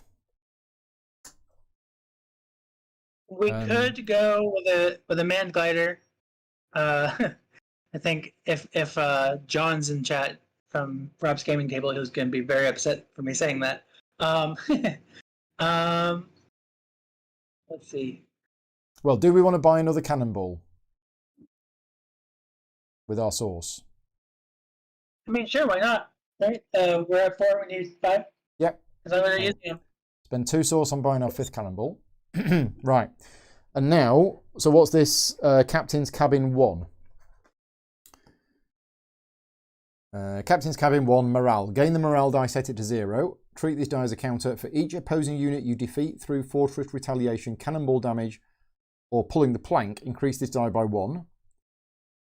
During the prep phase, you may decrease this die by any amount to get that amount of CP. But the reason for buying this, in this scenario, there is a special note that we note whether we've got it or not, and if so, what the morale die is, because it will affect the next scenario. So presumably we'll want it as much as possible. And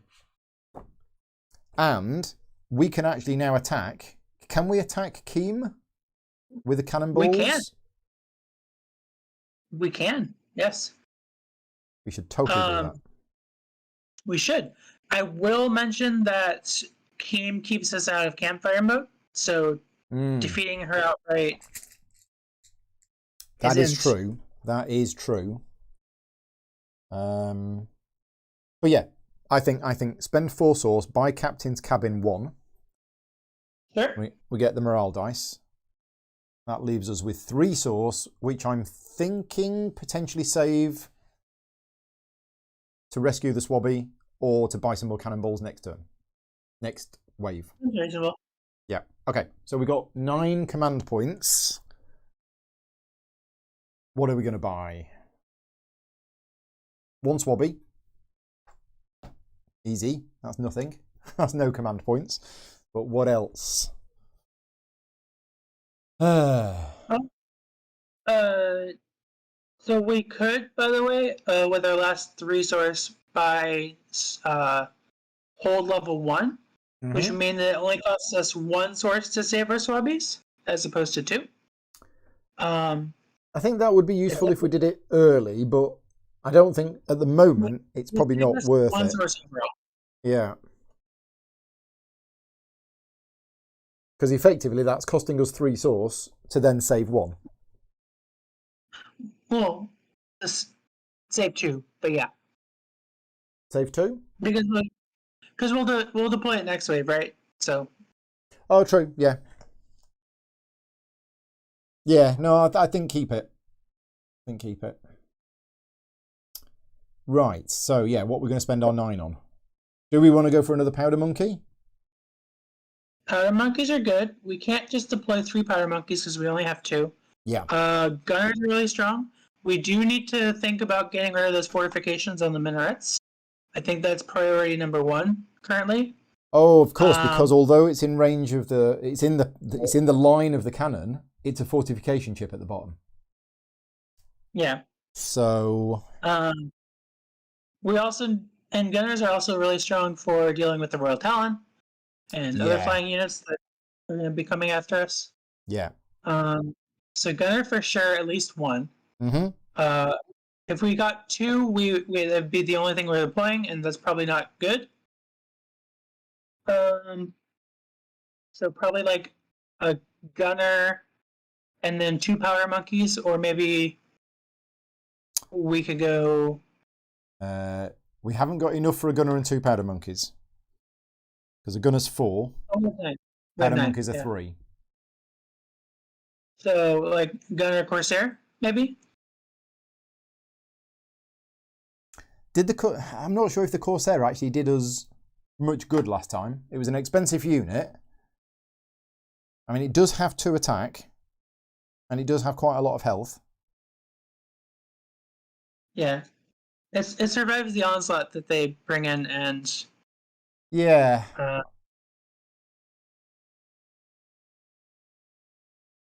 I'm just thinking whether 2 gunners is the...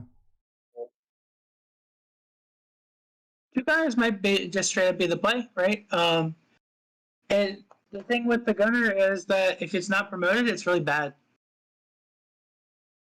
It's 2/2/2 with 2 range. If we upgrade it, it's got an extra health. Oh, and it's got 3 range when we upgrade it. Mm-hmm. It's okay, not promoted. I guess. But yeah, it doesn't have the health that the Corsair has. So, okay.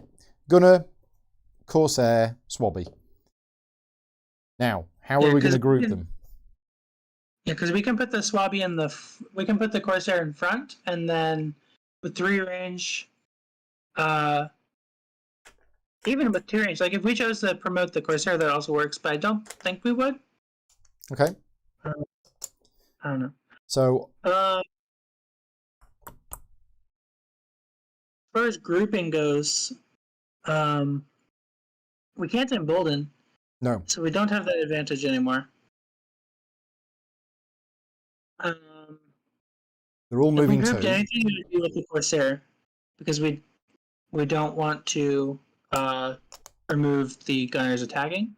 Mm-hmm. Not grouping lets us displace Mistbane a lot faster, because we can displace him 3 times. We can do three, yeah. But I think we're okay for Mistbane. I think Mistbane's going to get home this turn anyway. Yeah, we're not in a rush. So I think Swabby grouped with the Corsair, and the gunner not grouped, moving after the Swabby. Seems reasonable. And Traxtail on top of that. Okay. Okay, there you go. Right. So we're all done. We're all ready. It is the Heirs' turn first in wave 3. So Elfin.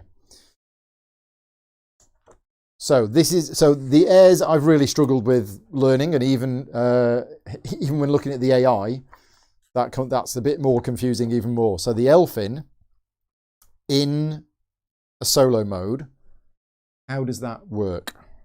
It's not in here. When it deploys, it is in there. It's under number. It's under number. Perfect. Yeah. Oh, of course. I disagree. Yes. But so it's got 1 Elfin. So we place 1 Elfin Kazi with their glide bomb side face up on top of this unit at the start of each onslaught phase, or when this unit becomes active. Okay, so there is an Elfin Kazi on top of the Humminga there. And the Elfin Kazis move as if they were a normal... Oh, no, they move like heroes, don't they? They move before or afterwards. Yeah. But for the AI, they will only move if they can get in range of a hero to explode against. That's it. And that's the Roost ability? No, that's the Roost Roam ability, isn't it? Yes. Or is that Precious? Roost Which Roam. one is it? They've got 4 talents. Roost Roam is correct. Roost Roam. This unit does not attack. Its movement stat is the roost value of the chip on which it most recently shared a hex, which is 2.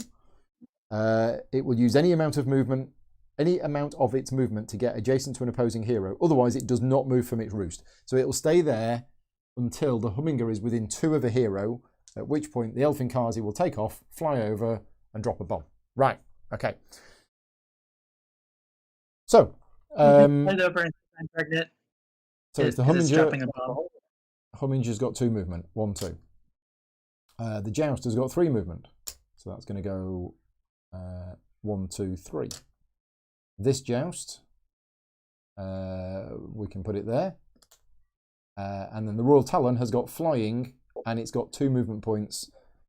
So where can that go? Now, it doesn't displace Keem, because Keem can't move from that space.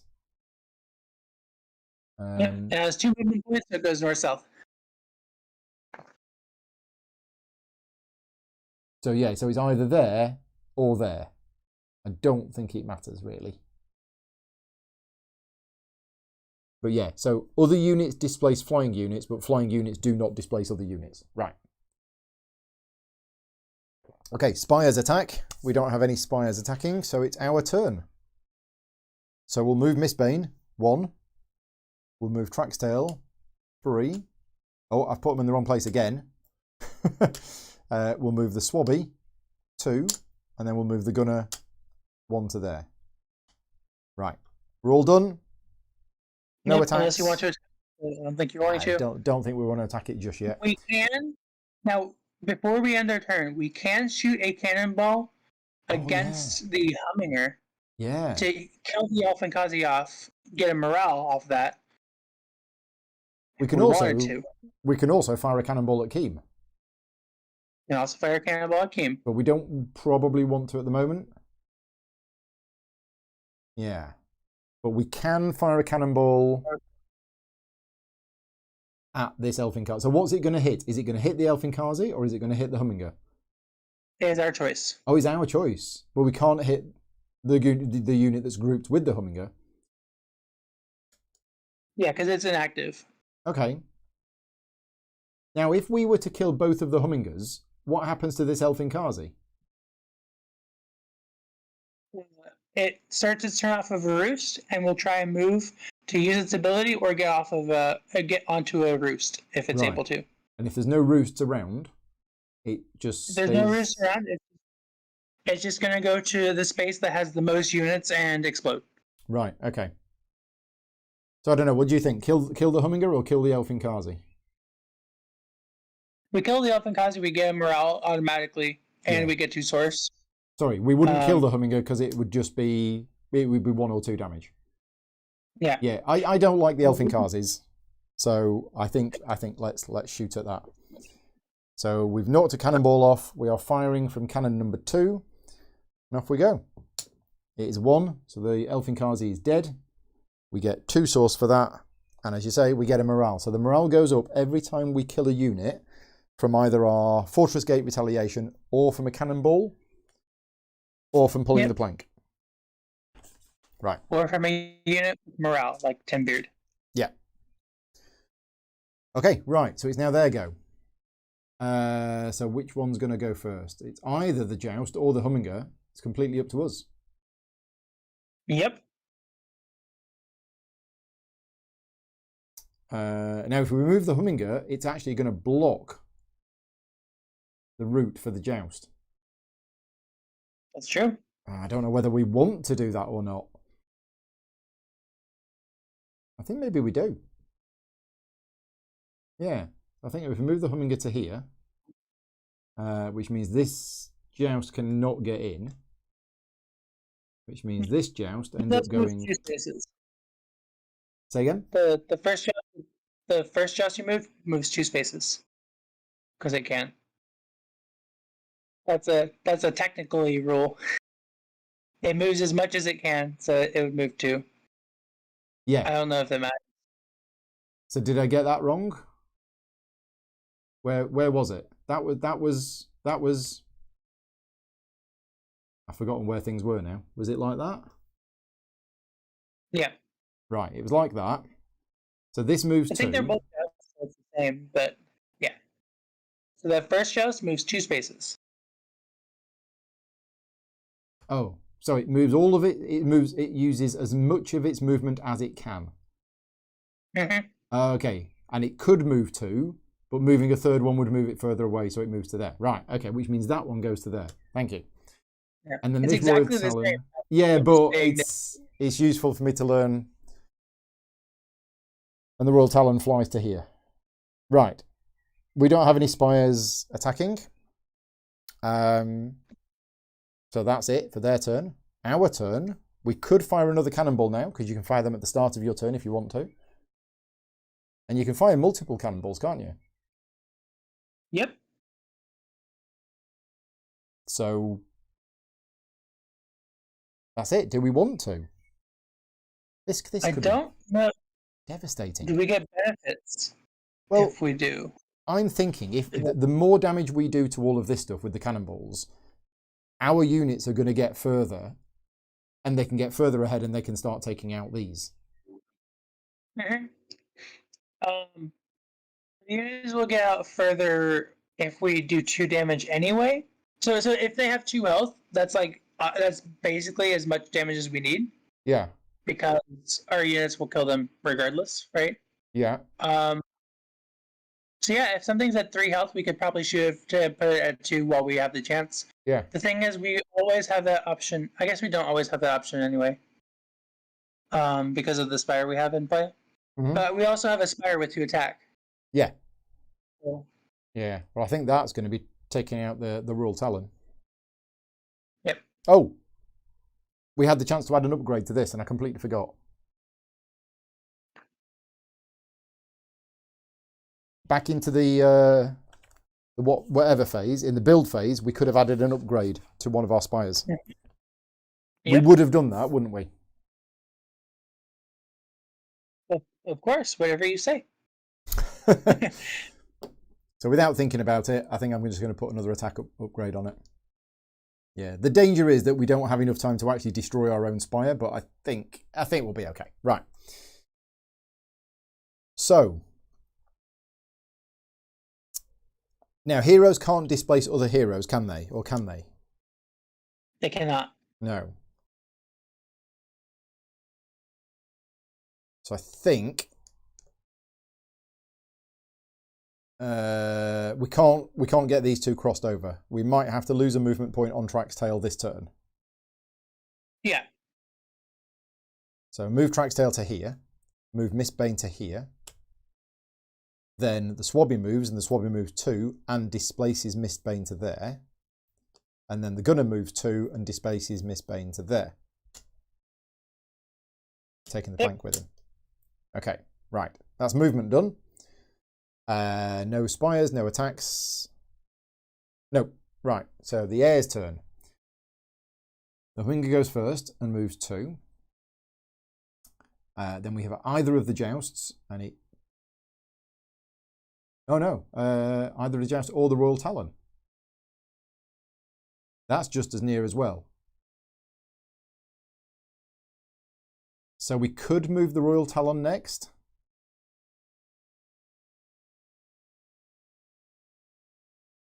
Am I right with that?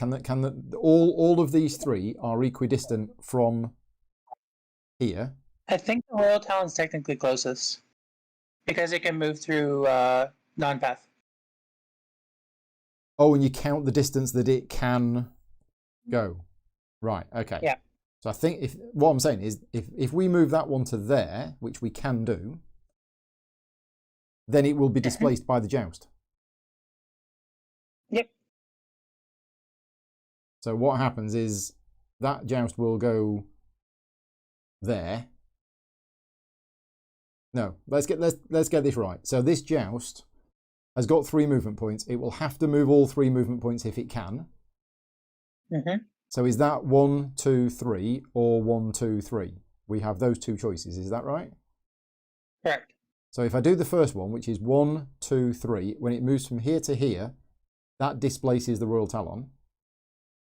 And then this joust comes along and goes 1, 2, 3 and displaces the Royal Talon to there. Is that allowed? Yep. Yes, that is correct. Right, okay. It seems a little cheesy, but if it's allowed, then it's allowed. Well, as the chat said, you have me to help you with cheating. Exactly. So we're not within range. So that's it for the heir's turn. Now it's our go. Now we need to be careful here, because if we bring Traxtail up to here, he will be within range of the Humminga. But I think that's probably okay. He'll get attacked once and then he'll head off in this direction. And we're not that worried about losing Traxtail? That and the Humminga will get shot at first, unless you choose to shoot something else. Of course, he doesn't have Quick Strike. So, yeah, no, I think we're okay to move Traxtail here. Tell me if I've made a blinding error. But I think that'll be okay. Famous last words. Swabby moves to there. Gunner moves to there. Mistbane moves to there. Deposits the other two. No, he's not in base yet. Oh no, sorry. He's on the plank. I keep forgetting. There you go. He's on the plank. He's almost home. Right. Spire's fire, no. Our attacks, no. Air's turn. Okay, so Humminger moves first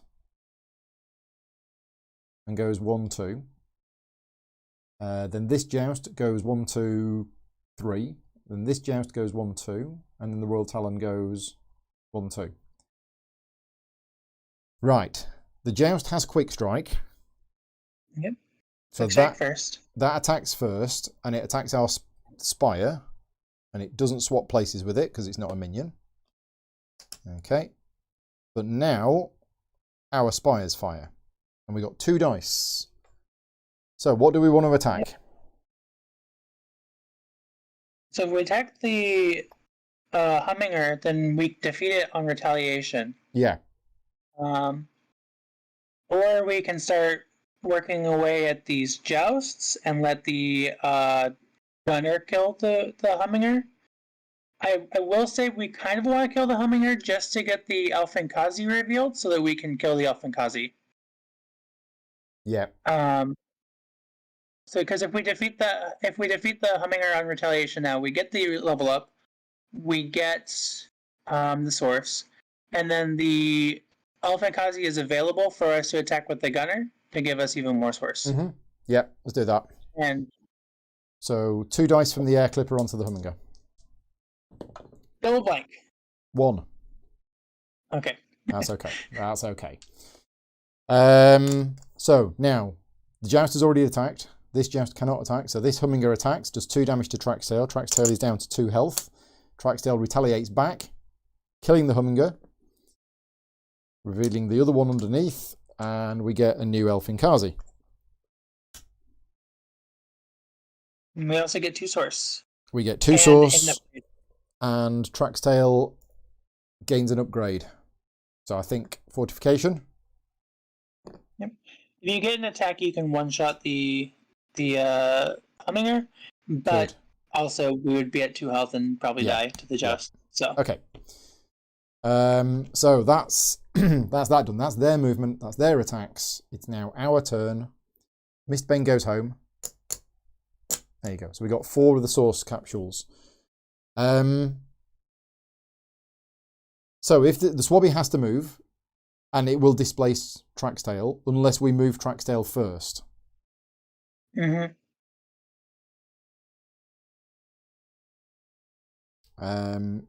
So I think we do. Now, Traxtail could kill a joust. So Traxtail could move 2 through the forest and then use his swashbuckler ability to do 4 damage. 5 damage, actually, but yes. Why 5? Because there's a Elfinkazi there. Oh, seriously? That's it. So that's 2 adjacent units. Yeah. Okay. I like that. I know he's not going to get the reward for it, but I like that. So the Swabby moves to here. The Gunner moves to here. Okay. So attacks. Yeah. Traxtail's going to use the swashbuckler ability. Deal 5 damage to the joust, killing it. No retaliation. Get 2 source. Nice. Okay. You don't get 2 source. Oh, we don't get the 2 source. We don't get any rewards. No rewards at all. The Swabby. We could have also. We know that landmark is a Sabesia. If you wanted to reveal that, probably not. But no, because it's not going to be affected by the Royal Talon, is it? Presumably, they ignore toxic secretion. Nope, they attack. They were affect the Royal Talon. Okay.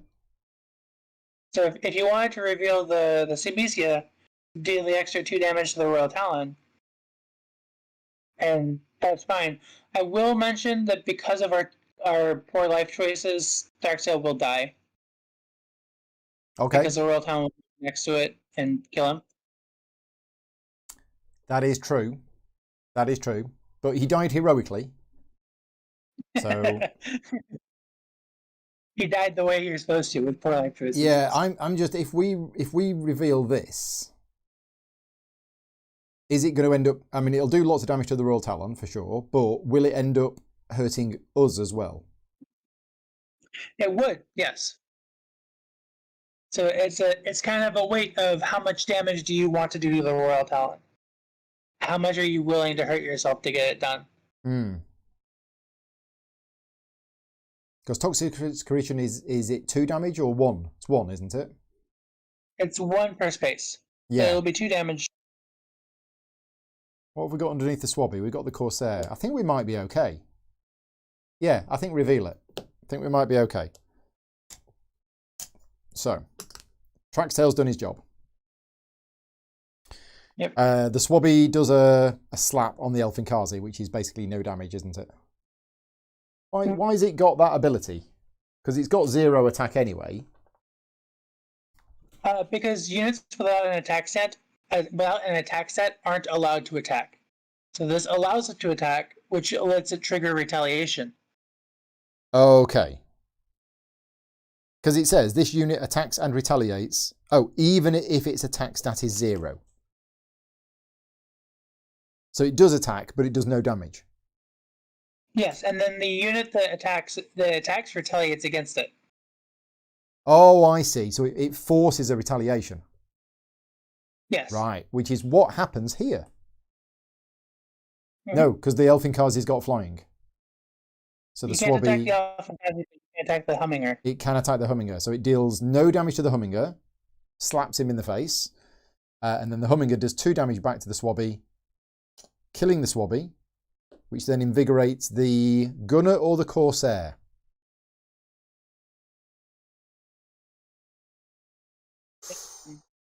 Likely we want to keep the Corsair with more health. Yeah.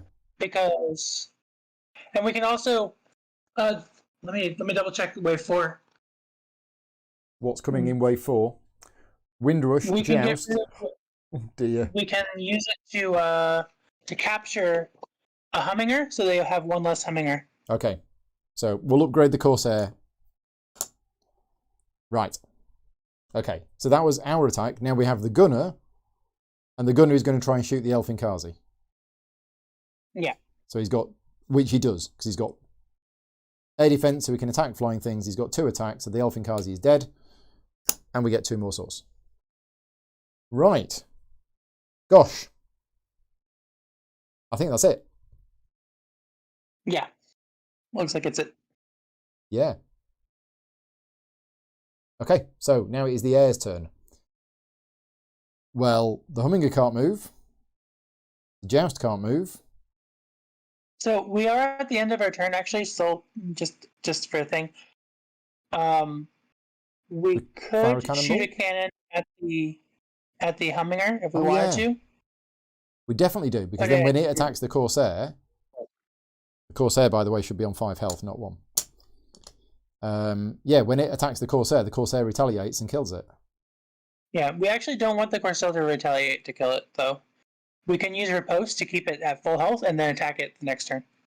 Oh, because then the capture. Yeah, I mean, it'll capture regardless, but it'll be at full health instead of 3. Okay. Okay, so we are firing a cannon at the Humminger? I think so, yes. Right, okay. So we're at the end of our turn. We knock the cannonballs down to 3, and we fire a cannonball from cannon number 4. And we've done 2 damage. So the Humminger is down to 1 health. Okay, right. So now it's their turn. Humminger doesn't move. Joust doesn't move. Royal Talon moves to there. The Joust has Quick Strike, so that attacks first and removes another... Say again? 2 damage from Toxic Secretion. Oh yeah, 2 damage to the Royal Talon, thank you. The Joust attacks the Air Clipper, removing the fortification chip from the bottom. Then we have 1 dice from the Air Clipper. Now, we could go for the Royal Talon. Yep. I think I'm tempted to. It's a blank. It's a miss. So that's attacked. We have the Royal Talon, which attacks Traxtail, and unfortunately kills Traxtail. So that's Traxtail dead. And then the Humminger attacks the Corsair, does 2 damage, but then instead of retaliate, we use the riposte to heal the 2 damage. Is that right? Yep. Okay, right. Our go. Nothing moves. We don't want to fire anything. Nope, we don't want to fire anything. So nothing moves. And we use the Corsair first. So the Corsair attacks the Humminger and captures it, which means it's in our base. So it's in our barracks. They can't deploy it. And we have the Gunner, which can attack and do 2 damage on the Joust at range 2. And don't forget the source reward for defeating the Humminger as well. The Humminger is 2 source. Thank you. Okay, right. That was our go done. Now it's the Heirs. So which one's the closest? I think the Royal Talon is the closest because it can fly. So that's 1, 2, 3, 4, 5, 6, 7 away. So this goes first and moves 2 and ends up here. And then the Joust moves 1 and ends up there. Right, the Joust has got Quick Strike. So it goes before the Spires, and it's got Eager. So it actually switches place. Oh, this is not good. And then because of the Fury Kick, it deals its damage to both of them. Yep. So the Gunner dies. And the Corsair takes 2 damage. But no, the Corsair can riposte if it wants to. Do we want to riposte and kill the Joust? I think we do, don't we? Yeah. Don't like that Joust. So we riposte, kill the Joust. Sorry, we don't riposte, we do a retaliation. Okay. And then you capture. Yeah. That's good. So we've captured the Joust as well. Yeah, because if we'd left it, the Corsair would have moved that way, and then we wouldn't have had that opportunity. Okay, right. So it's now... It's still their turn, so our Spires still their turn, isn't it? So the Corsair might actually die from this. Because he's only got 3 health now. Yeah, so the Royal Talon will probably kill it. We get to shoot at the Royal Talon first. We do. We do. Okay, so Royal Talon gets shot at with the Air Clipper. 1 damage.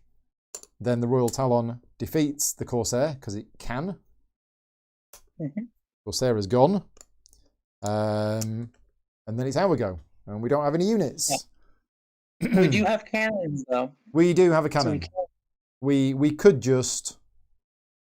we could just kill the Royal Talon with a cannonball, but I'm thinking just let the Royal Talon come in because it's only moving 2, and then we'll hit it with this. No, that might not kill it. But if it doesn't kill it, we can still use the cannon later. We can still, yeah. Okay. So yeah, I think leave it. Don't attack it with the cannonball this turn. On its turn, it moves 2, and then we attack it with the Air Clipper. I've rolled a 1. 1 damage. And now we use a cannon. Well, it attacks first. Sorry, it attacks first and removes the fortification chip. Yeah. And then I think get it with a cannonball. Yeah, probably, because it's going to be out of range for our Spire anyway. Yeah. So, because if it attacks our fortress, the capture did nothing. Oh, of course, yeah, because these captured units can be released if they deal at least 1 damage to the fortress gate. Yeah, okay. Yeah. So I've knocked off the cannonball. We'll fire a cannon. Done 2 damage. Royal Talon is dead. Wave is over. And because we defeated a unit with the cannon, we also get morale. Yay! Morale is 2. Okay, right. End of the wave. Wave 4. How's things looking? Objective number 1, get the source capsules. We've got 1 left. Objective number 2 was to defeat the enemy fortress gate with a cannonball. As long as there's no... was that it? Defeat an enemy base? with a cannonball. Oops. Where is it? Here it is. Defeat all the air fortress gate with a cannonball. Or, objective number 2, defeat the air fortress gate while there are no spires in play. So ideally, we want to defeat the air fortress gate with a cannonball while there are no spires in play. I'm not sure we're going to do the third one. I'm not sure we're going to do that no spies in play, because those enemy minarets are actually, they're a problem. They are problematic. Yeah. Yeah. Okay. Pretty sure on lobbies. So wave 4. Event die first. It's a 4, which means we can immediately fire a cannonball from one of our cannons that would hit one of your own spires, and it doesn't use a cannonball die. I don't know. Do we want to? I mean, it'll probably die by itself. So I think so. Yeah. Right. So build phase. We can add something to it. Let's add range to it. Oh, spicy. Okay. Yeah. Okay. And then we get 11 command points. And we can choose to get 2 more command points using morale if we want to. Yeah, but we want to save the morale because that carries over, doesn't it? Yep. But we can also gain more morale during the wave as well. Well, I'm spending 6 source to have 3 more cannonballs. That's a definite. Yep. How much source do we have? We have left 1, 2, 3, 4, 5, 6, 7, 8, 9, 10. We've got 11. Okay, well, we probably want upgraded spires. If we get upgraded spires, we can deploy a lifeboat onto the island near the source capsule to get our hero back faster, because it's the last wave, so we need to get that source capsule no matter what. So you're thinking of scrapping the objective that we get rid of all spires? No, because the lifeboat will kill itself when you use it. Right, yes. So how much is a lifeboat to buy? It's 3 source to get the upgrade and 1 source to buy. Oh, so we can't actually buy it yet. We need to get the advanced first. Right, so we need launch bay 1. Okay, so launch bay 1, which is there. So that costs us 3 source. And then actually building the lifeboat costs 1 source. And we can put it here because we have influence over a terrain hex which is next to it. Okay? Right, and the idea of that is that our hero can go here, get this last one, and then go there. And then we can also use our build option to put an extra fortification or something on that spire if we want to instead of the range, just to make sure it stays alive. On here? So during the build phase, we're still in the build phase. Yeah. We get to put 1 upgrade on any spire. Oh, sorry, we do. Could put it on the lifeboat that we just placed. Yeah. So that's our free one. Yeah. Yeah. So that's gone there. Okay, so that's got 2 fortification chips on. Range. 2 fortification chips on here. Yeah. Right. If we do that, that's instead of the range that's on the air clipper. Instead of the range? Yeah. Yeah, okay. Yeah, because that was the free one, wasn't it? Yeah. Yeah. Okay, gotcha. So we build that in the build phase, and then we put the free upgrade on that one. Right. Okay, got it. Yeah. Do we want to do anything? We've got 7 source left. We can upgrade the other one naturally if we wanted to by spending source. Yeah. No, I think I was happy with it if it was free. But what are we going to do with our 7 source? Can you build cannonballs as a limited build option? We cannot. Okay. So we might as well spend that 7 source on something. 7 source would be, because our air clipper has 2 upgrades currently, right? This one, yes. Yeah, we could put an attack and a range on it if we wanted to. That's 7 source. Yeah, go on. Let's do it. So another attack, another range. It can have 4 upgrades. So there's the 7 source spent. Right. We are done. So we go to the prep phase. We have 11 command points. And I will sort out the nightmare that is what we're facing. It's a Windrush and an upgraded Joust. Then would be 2 Hummingers, but he's only 1 because we captured one of them. And this is a good thing against the AI because the AI isn't clever enough to buy something else with its points, whereas if this was a human player, it would just buy something else. Yeah. So 3 the human player would never have that much stuff. Oh god, I'm trying to. Oh, so it can't have that second Joust. Right, so it just has 2 upgraded Harriers instead. Okay. And then the Royal Talon at the bottom, of course. Of course. 1, 2, 3, 4, 5. Everybody's favourite unit. He's actually promoted, Royal Talon. Is it? Oh dear. What does the promoted one do? Got 6 health and 4 attack. And 3 movement. Wow. Okay. That's going to be a bit of a problem. Okay, so what are we going to do with our 11? Well, we do want more than one hero. We currently still have Mistbane. So, yeah, Tinbeard is kind of strong just for keeping us alive, but at the same time, we have a lot of stuff to deal with. Mm-hmm. We are still allowed to use the morale die if we wanted to. We're not. Doesn't sound like we want to. So gunners for sure. Yeah, that's what I was thinking. 2 gunners is 8. So maybe 2 gunners and a powder monkey. Yeah, powder monkey's good. Powder monkey at the front. Or is that too dangerous for the gunners that are in the back?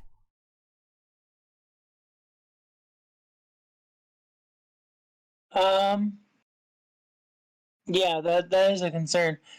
We could do something fancy like powder monkey, and then a swabby grouped on top of a gunner, and then a gunner behind that. So that when the powder monkey explodes, it kills the swabby and not the gunner, and then the gunner is promoted. Okay, we still have a swabby left, do we? We have 1. We should have 1. Where have I put it? Put it somewhere safe. There it is. So what you're saying, swabby grouped with... Swabby grouped with the second, so it would be a powder monkey, yeah, then a group with a swabby and a gunner, and then a gunner by itself behind that. Right. Because that way when the powder monkey explodes, it deals damage to the swabby, not to the gunner, and that promotes the gunner. Okay. With Mistbane on top. Yeah. And Mistbane's going to do the thing again. He's going to run off, pick up this one, and get on the lifeboat. Yep. That's the plan. Okay. Whew. So, and we're going first. We are going first. So, Mistbane. Do we want to fire any cannons? Start of our turn. We don't kill anything, right? Well, it's Keem. We need to get rid of Keem. Yep. Because if we get rid of Keem, we can then start attacking these before they even get anywhere near us. Yeah. But to win, or to get objective number 1, we need to defeat the air fortress gate with a cannonball. Now, they've got 10 health. We've only got 5 cannonballs.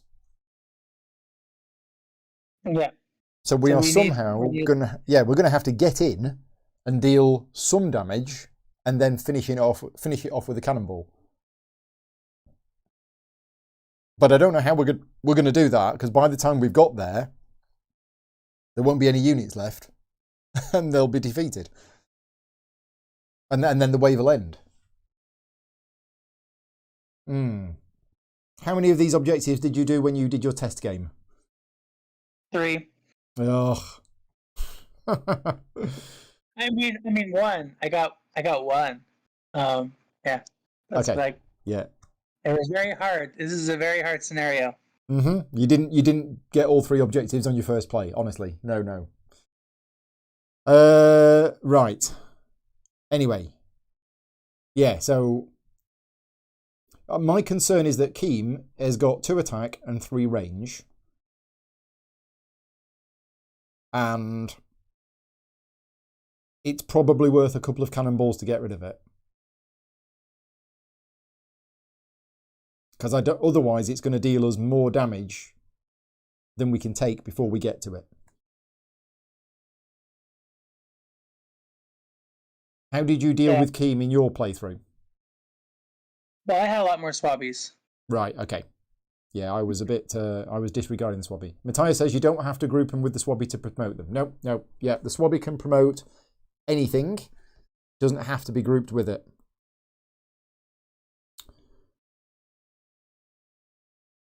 Yeah, because the best way to deal with the situation with these spires is to use gunners with 3 range, so that they're out of range of the spires and still shooting off the fortifications. So,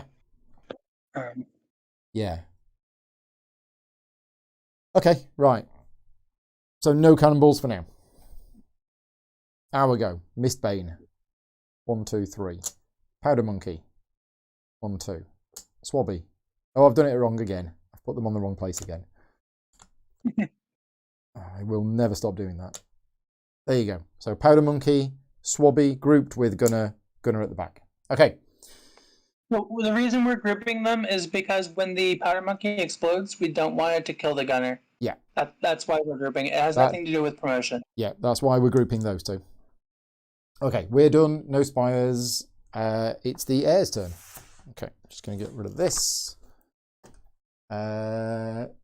So we have Windrush. Now, Windrush has got Transport and Assault. Now, I know what Assault does. That removes... It doesn't matter. Yeah, it's good against attacking spires. Transport does not trigger for AI units. Right, well, that's easy. Now, there was a Humminger in here somewhere. Should that have an Elfinkazi on it? As soon as it deploys. Which is... That's when it moves out. Right, yeah. Okay. So we have Windrush, which has got 4 movement. So that goes 1, 2, 3, 4. Then the Humminger is deploying, so it gets an Elfinkazi. And that moves 2. Then we have the Harrier, which moves 4. So 1, 2, 3, 4. And then the Royal Talon has got 3 and flying. So that goes 1. Now, flying units can't move through other units, can they? They cannot. No, that's always a bit weird, that rule, but that's the rule. So 1, 2, 3. Would it go there? I mean, do you really want flying to be stronger? No, that's true, but I'm just thinking about it thematically. Yeah. Right. I understand. That's all of their movement done. No spires attacking. End of their turn. Our turn. Now do we want to fire a cannonball? Because we have a target-rich environment now. Yeah, so the one that's in the front is the Windrush. The Windrush is going to get hit pretty hard from the Toxic Secretion. So that's pretty nice. Yeah. I think we save the cannonball until... Like, we can use the cannonball on the Elfinkazi, and that'd be great. I don't know if that's actually worth it. Because we do need to save our cannonballs for the objective. Mm-hmm. And we won't have... Mistbane won't die, I don't think. Oh, no. Also, the Elfinkazi is going to die to the Toxic Secretion if they don't kill it. So there's that. Oh, that's true. Yeah. But I think the Royal Talon kills the Toxic Secretion by itself. Okay. I don't think cannonballs currently are a good idea. I think we save them for Keem and the spires. Right. So, Mistbane, 1, 2, 3. Powder Monkey, 1, 2. Swabby, 1, 2. Taking the plank with him. And the Gunner, 1, 2. No spires firing. No attacks. We don't want to attack our own spires, so that's it. That's our turn done. Right, the heir's turn. So the Windrush moves first, and it's moving 4.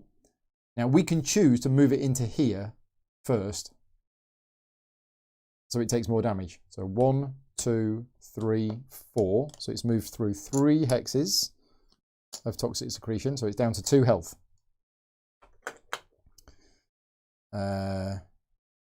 And it's got 1 attack. Oh, it's got assault. That's not good. Yeah. So is assault going to mean it's going to deal? It's going to knock off our. It's going to knock off a fortification from it. It's a good job we protected it then. Good call that. Right. What's next? I think the Royal Talon is next, even though it's further away because it's actually technically nearer. Is that right? Or is it? And that one's a math one. Hold on. 1, 2, 3, 4, 5, 6, 7, 8, 9, 10, 11, 12. And this one is 1, 2, 3, 4, 5, 6, 7, 8, 9, 10, 11, 12. It's exactly the same. So even though it's one space further away, because it can go over this mountain, that saves it a hex. So these two are the same distance. We can move either of those. And move the Royal Talon just to keep it away from the toxic secretion so that it doesn't kill it right away. So that the toxic secretion does more damage. Say that again? I would move the Royal Talon first so it gets moved back from displacement so that it's not ending its move next to the toxic secretion. But if I move it first, it's going to move 1, 2... Oh, so I can move it 3. Is that right? I can move it around there? Yep. No, I don't think I'm allowed to go there. I think it'd have to go here. Yeah. Okay, but then the Harrier can move and displace it. Yep. Right, okay. So the Harrier goes 1, 2... No, you don't actually have to displace it. As long as it's not ending its move next to the toxic secretion, it's not. We're good. Yeah, it's not. Yeah. So this Harrier moves 4. It goes 1, 2, takes the damage. 3, takes the damage, dies. The new one appears. Now, does the new one carry on moving an extra 1 movement point? It does not. Right. Okay, so that stops there. And then the Humminger is here. This moves 2. Okay, so this Sabissa has done us really well. Have we been missing any heirs attacking the landmarks? No, because we just revealed that last wave. Right, okay. Okay, so our spires attack first. Because, oh no, the Harrier's got quick strike. So the quick strike goes on the Sabissa. Sabissa is down to 2 health. Okay. Nothing else has quick strike or range. So now it's our Air Clipper, which could attack the Windrush. Or the Harrier. Probably the Windrush. What was underneath the Windrush? A joust, right? A joust. Yeah. Probably the Windrush. Yeah. So 2 attack dice on the Windrush. He's 2 damage. So that's killed the Windrush. Revealing the joust. Okay. Now, does the joust now attack? Yeah, it would attack at the normal time. Okay, so because it didn't attack in quick strike, it does attack at the normal time. Yeah. Quick strike is normally optional, it's just not optional for AI. Yeah, okay. So it doesn't use its Eager, it doesn't use its Fury Kick, it basically just takes the bottom fortification chip off from the lifeboat. Right, I think that is the end of their go. Start of our go, cannonball time. Do we want to or not? I don't think we do at the moment. Because we can only hit the Royal Talon. So no cannonballs for now, you agree? Yeah, we still want to hit Keem and the fortress, so. Yeah. Okay, so movement. Mistbane. Moves 2 to here.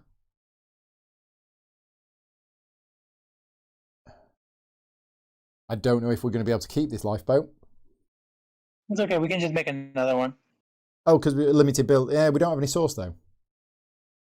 We'll We get can one source. Yeah, we will probably get one source. Okay, is there safe for Mistbane? I don't know if it is. Well, the only unit that would attack it is going to be attacking into a lifeboat, so... I'm thinking the Powder Monkey. When it blows up. No, it'll be fine. Swabby moves yeah, to... Yeah, you are actually correct, because the Eager... Because of Eager, it's going to switch places. Okay. So you might want to move Mistbane onto the planes, because he can still move onto the lifeboat from there anyway. I don't think I was able to. 1, 2, 3. 1, 2, 3. Oh yeah, 1, 2, 3. Okay. Yeah. Oh, because he's only going to pick up one capsule, isn't he? Yeah. Yeah.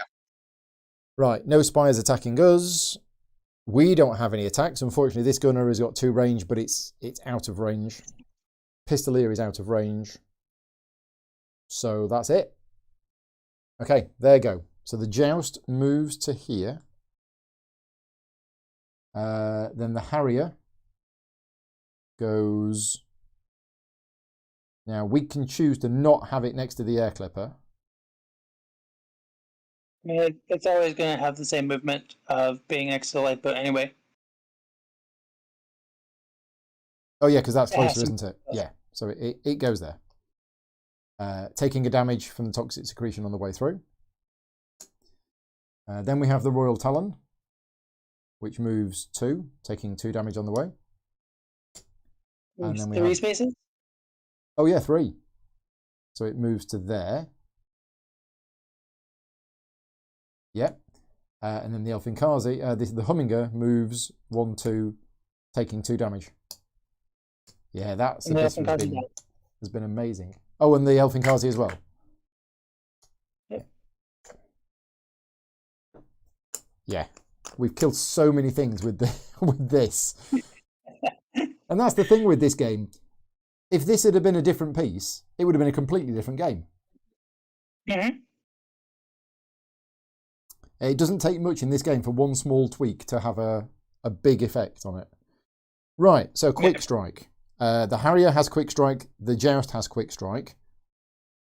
If we choose to do... Now, are spires before minions in the attack sequence? They are. So if we were to choose the Joust first, it would kill the lifeboat, and then the Harrier wouldn't attack. Yeah. And we choose the Harrier first, then the Joust will Eager, and it would kill the Swabby, which would promote our unit, and it would also explode against both of their units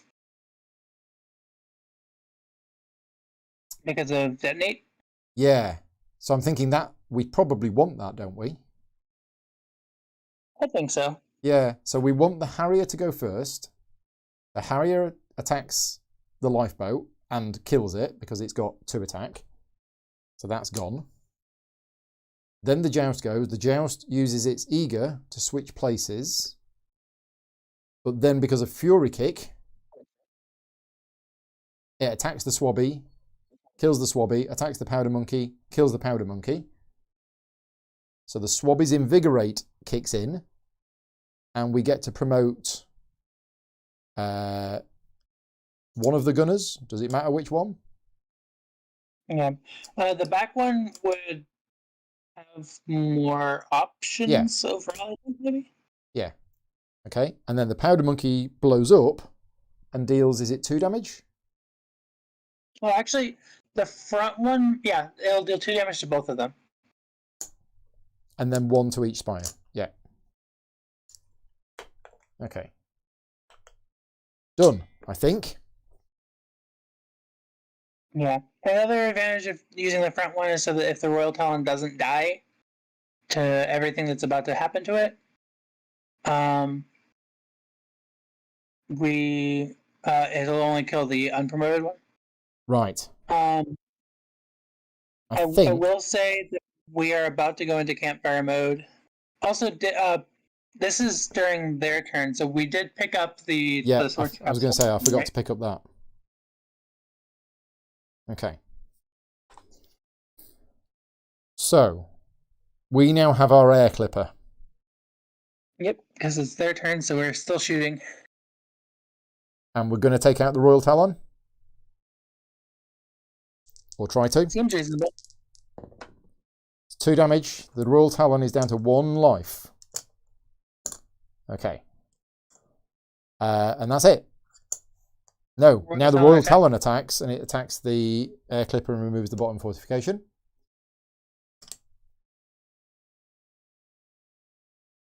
And yeah, campfire mode. Yeah, you're right. We're not worried about campfire mode at the moment because yeah, Keem is still here.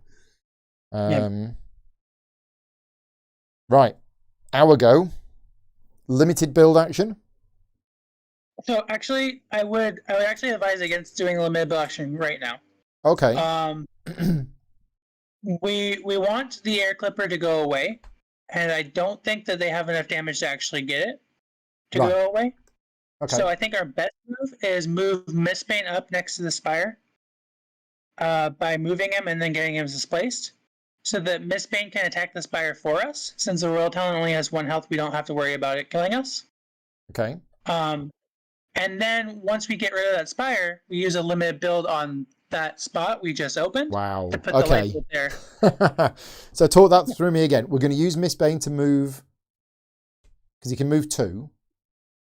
Mm-hmm. So he moves there.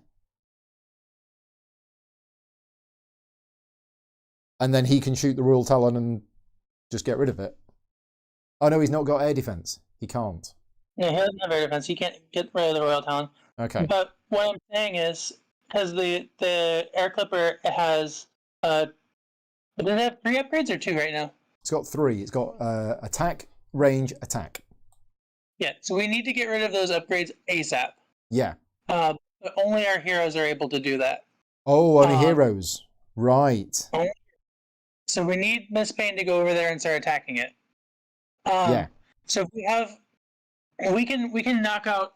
So our movement is pretty much over there because we can't move anymore. Because these can't move through here. Yeah. Okay. So we shoot them down with the 2 units, killing both of the air units. And then on our next move, we have the R units displace Mistbane to be next to the to our own Spire, so we can start attacking it. Right. Hopefully, we have time to get rid of it. Wow.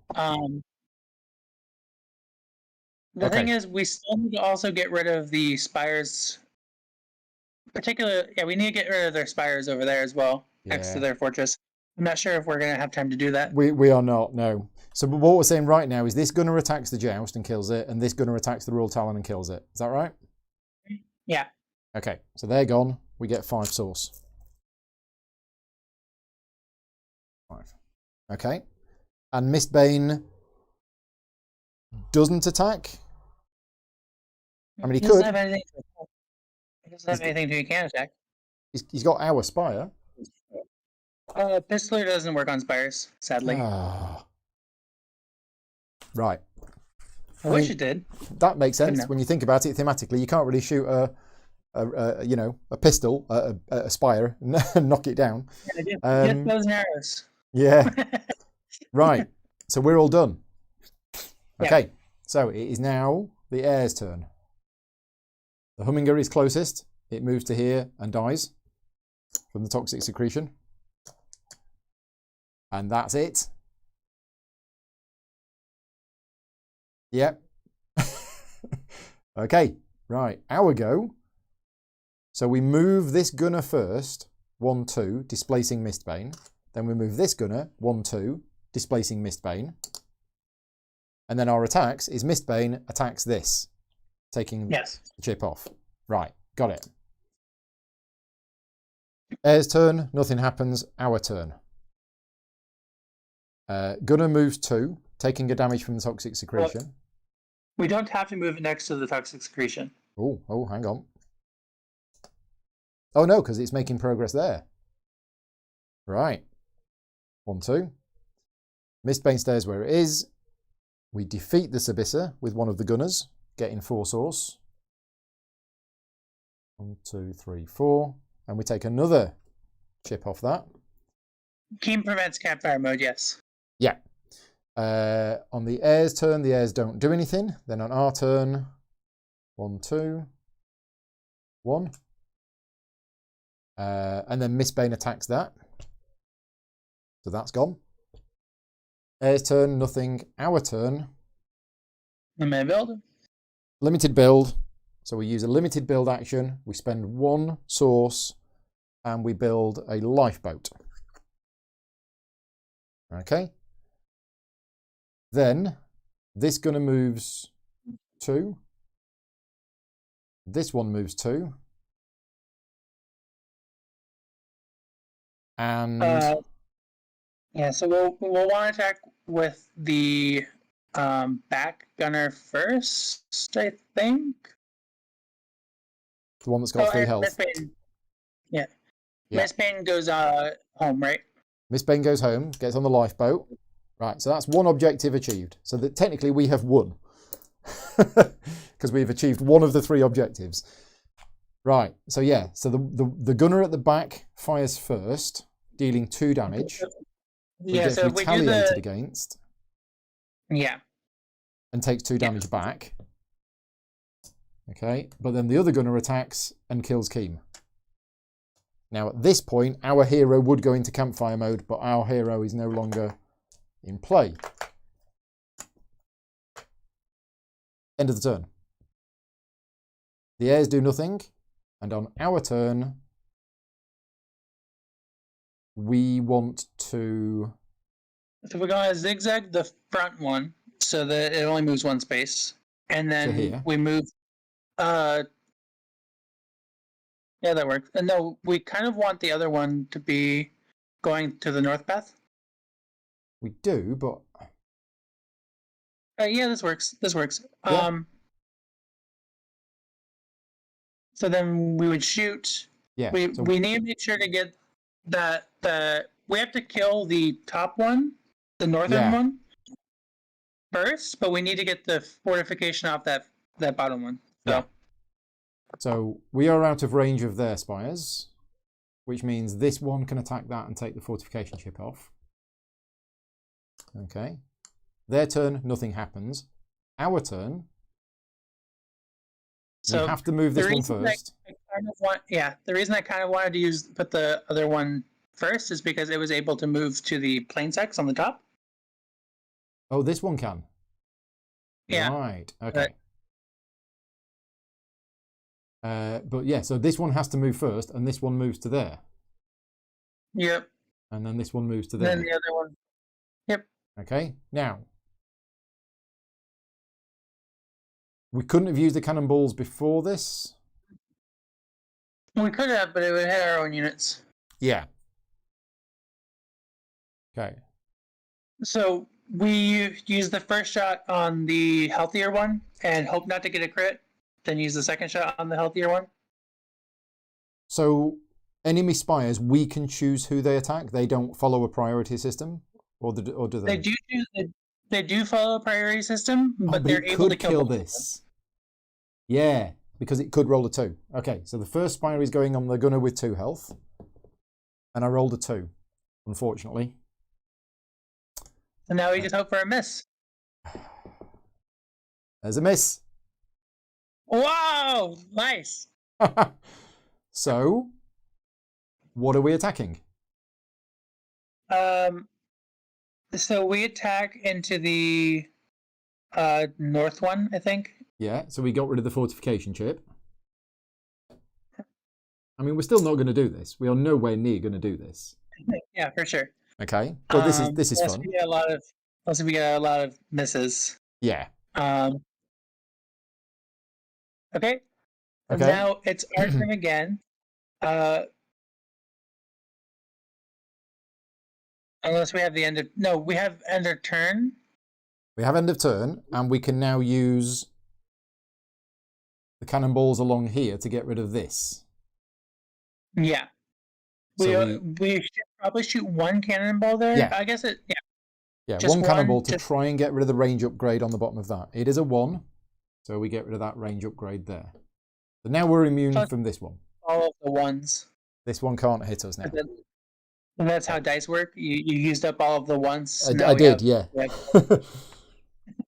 So now it's our turn. We don't move, and we take off the range upgrade off the other one.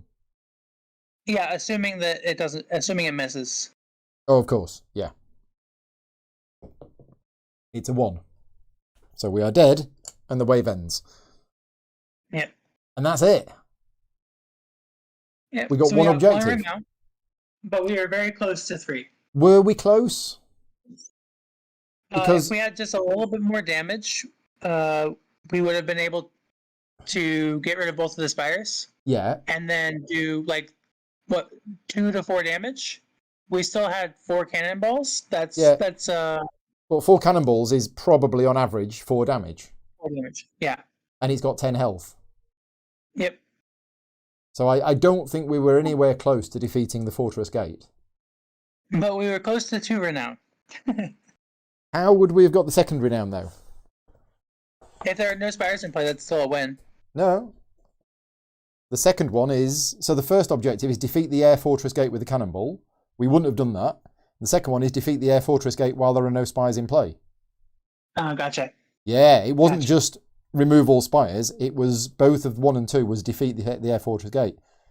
So, yeah. But that was really good. It was really interesting. Now, how many of these Horizons Wrath scenarios have you played? Have you just played the first one? I played all of them. Oh, you've played all of them, right? Okay, and presumably then they are quite different as you move forward. Yeah, the second scenario is you have to try and take an Earthscape away with you. Okay, right. You have to drag it from one side of the island from one side of the map to the other and just fly away with it. Nice. Okay. And have you played Horizons Wrath in PvP then? Yes. Yes. So how often do you detach your fortress and fly it around somewhere else? It's once per game, and you always generally do it? No. Okay. But yeah, I don't like talking. So it's a good defensive mechanism, and it's a good way to kind of, if you're going first, if you're going second in a PvP game, you choose your starting position first. So right, yes. If you're choosing your starting position first, your opponent can position themselves in a way where you can't hit them very well with your cannons.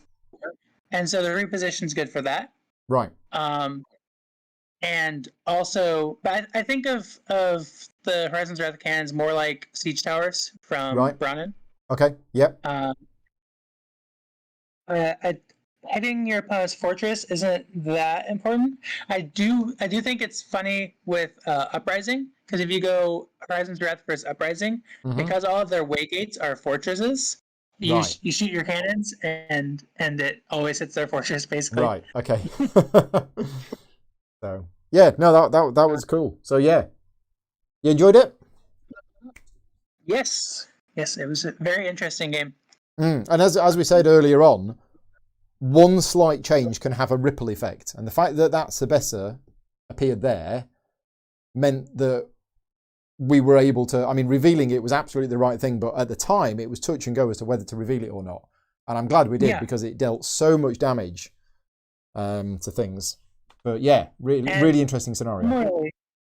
Similarly, we had a choice to save our Swabby earlier in the scenario, and didn't. We chose not to get a cannonball. And so that really ended up changing how we had to deploy. Yeah. Because we couldn't promote our units. Yeah. I was thinking I was going to be using lots and lots of cannonballs regularly, and then getting back up to 5, and then using more of them and things like that. So yeah, very good. If I hadn't talked you into not attacking Keem, we could have just been shooting their base the entire time. Well, the thing is, Keem is in the way of their Fortress Gate. So yeah, oh, I see what you mean. we if we had have destroyed Keem, if we had killed Keem, we could have been firing cannonballs at the fortress gate. Yeah. Right. Yeah. But then we would have had a harder time getting the source capsules back. Exactly. Exactly. I love how Cloudspire scenarios are structured usually. Yeah. Because they're very structured to the objectives being like against each other, even in not obvious ways. Yeah. Yeah. They've definitely done the design team behind these scenarios have definitely done a good job. Because occasionally I get asked, is Cloudspire worth getting into if you are only going to play it solo? Because Cloudspire can be played solo, 2-player, 3-player, 4-player, teams versus teams, cooperative. It's got so many different ways to play it. If you are only going to play Cloudspire solo, is it worth getting? And a couple of months ago, my answer to that was, I'm really not sure whether it is. However, now that I have been playing through and reading these solo scenarios, there are so many of them. And every single one is really well designed and is a challenge. And even if you do it like we did today, you want to do it again because you want to try and get the 3 renown. So, there is a high price point on the game, but I would say that if you enjoy this kind of tactical puzzle, what you have seen today is one scenario out of about, I don't know how many have I got, 20, something like that.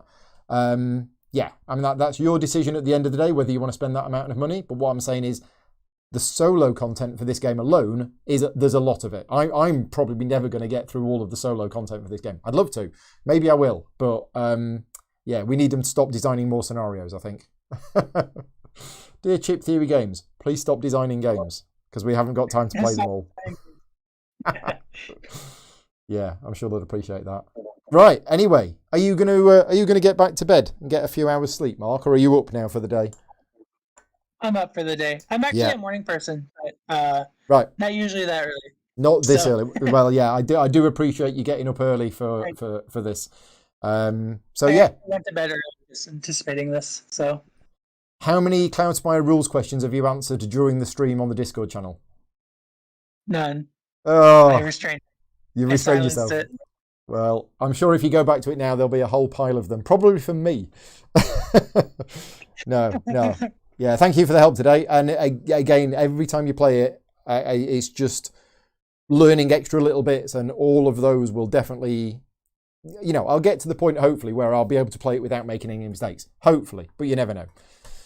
Yeah, so if anybody finds any mistakes either now or during the replay on YouTube, just contact them, and that'll be minus reputation on me for not catching it. Absolutely, let me know. Right, I will say goodbye to you then, Mark. Thank you very much, and I will speak to you soon. Bye. And yeah, I'll say thank you very much for watching. That was pretty intense. It was only about 3 hours. I thought we might be longer, but yeah. Thank you very much for watching. This is not a sponsored video. I've basically taken most of today off work to produce this video, and that's only possible through the support of the Patreon campaign. So a huge thank you to all of my Patreon supporters for making what I do possible. If you like the content that I create, obviously give the video a like, make sure you subscribe. But yeah, if you are in a position to be able to support me on Patreon, it is that support which helps make more videos like this. And I will be back tomorrow afternoon with some more Gloomhaven Digital, and then I'll be back on Friday night with The Magnificent, and then I'll be back on Saturday with War of the Ring. So lots more videos coming, and there may be some more Cloudspire coming. I mean, I say may, there definitely will be, I just don't know when. My Patreon supporters also do have influence over what games I cover on the channel, and I put a vote up last week on which solo game do they want me to play next, and Cloudspire got the most votes. So yeah, that's why I did Cloudspire today. I'll be putting another vote on the channel for which solo playthrough they want me to do next week. But for now, thank you very much for watching. Any comments, feedback, please let me know. Take care. I'll see you next time.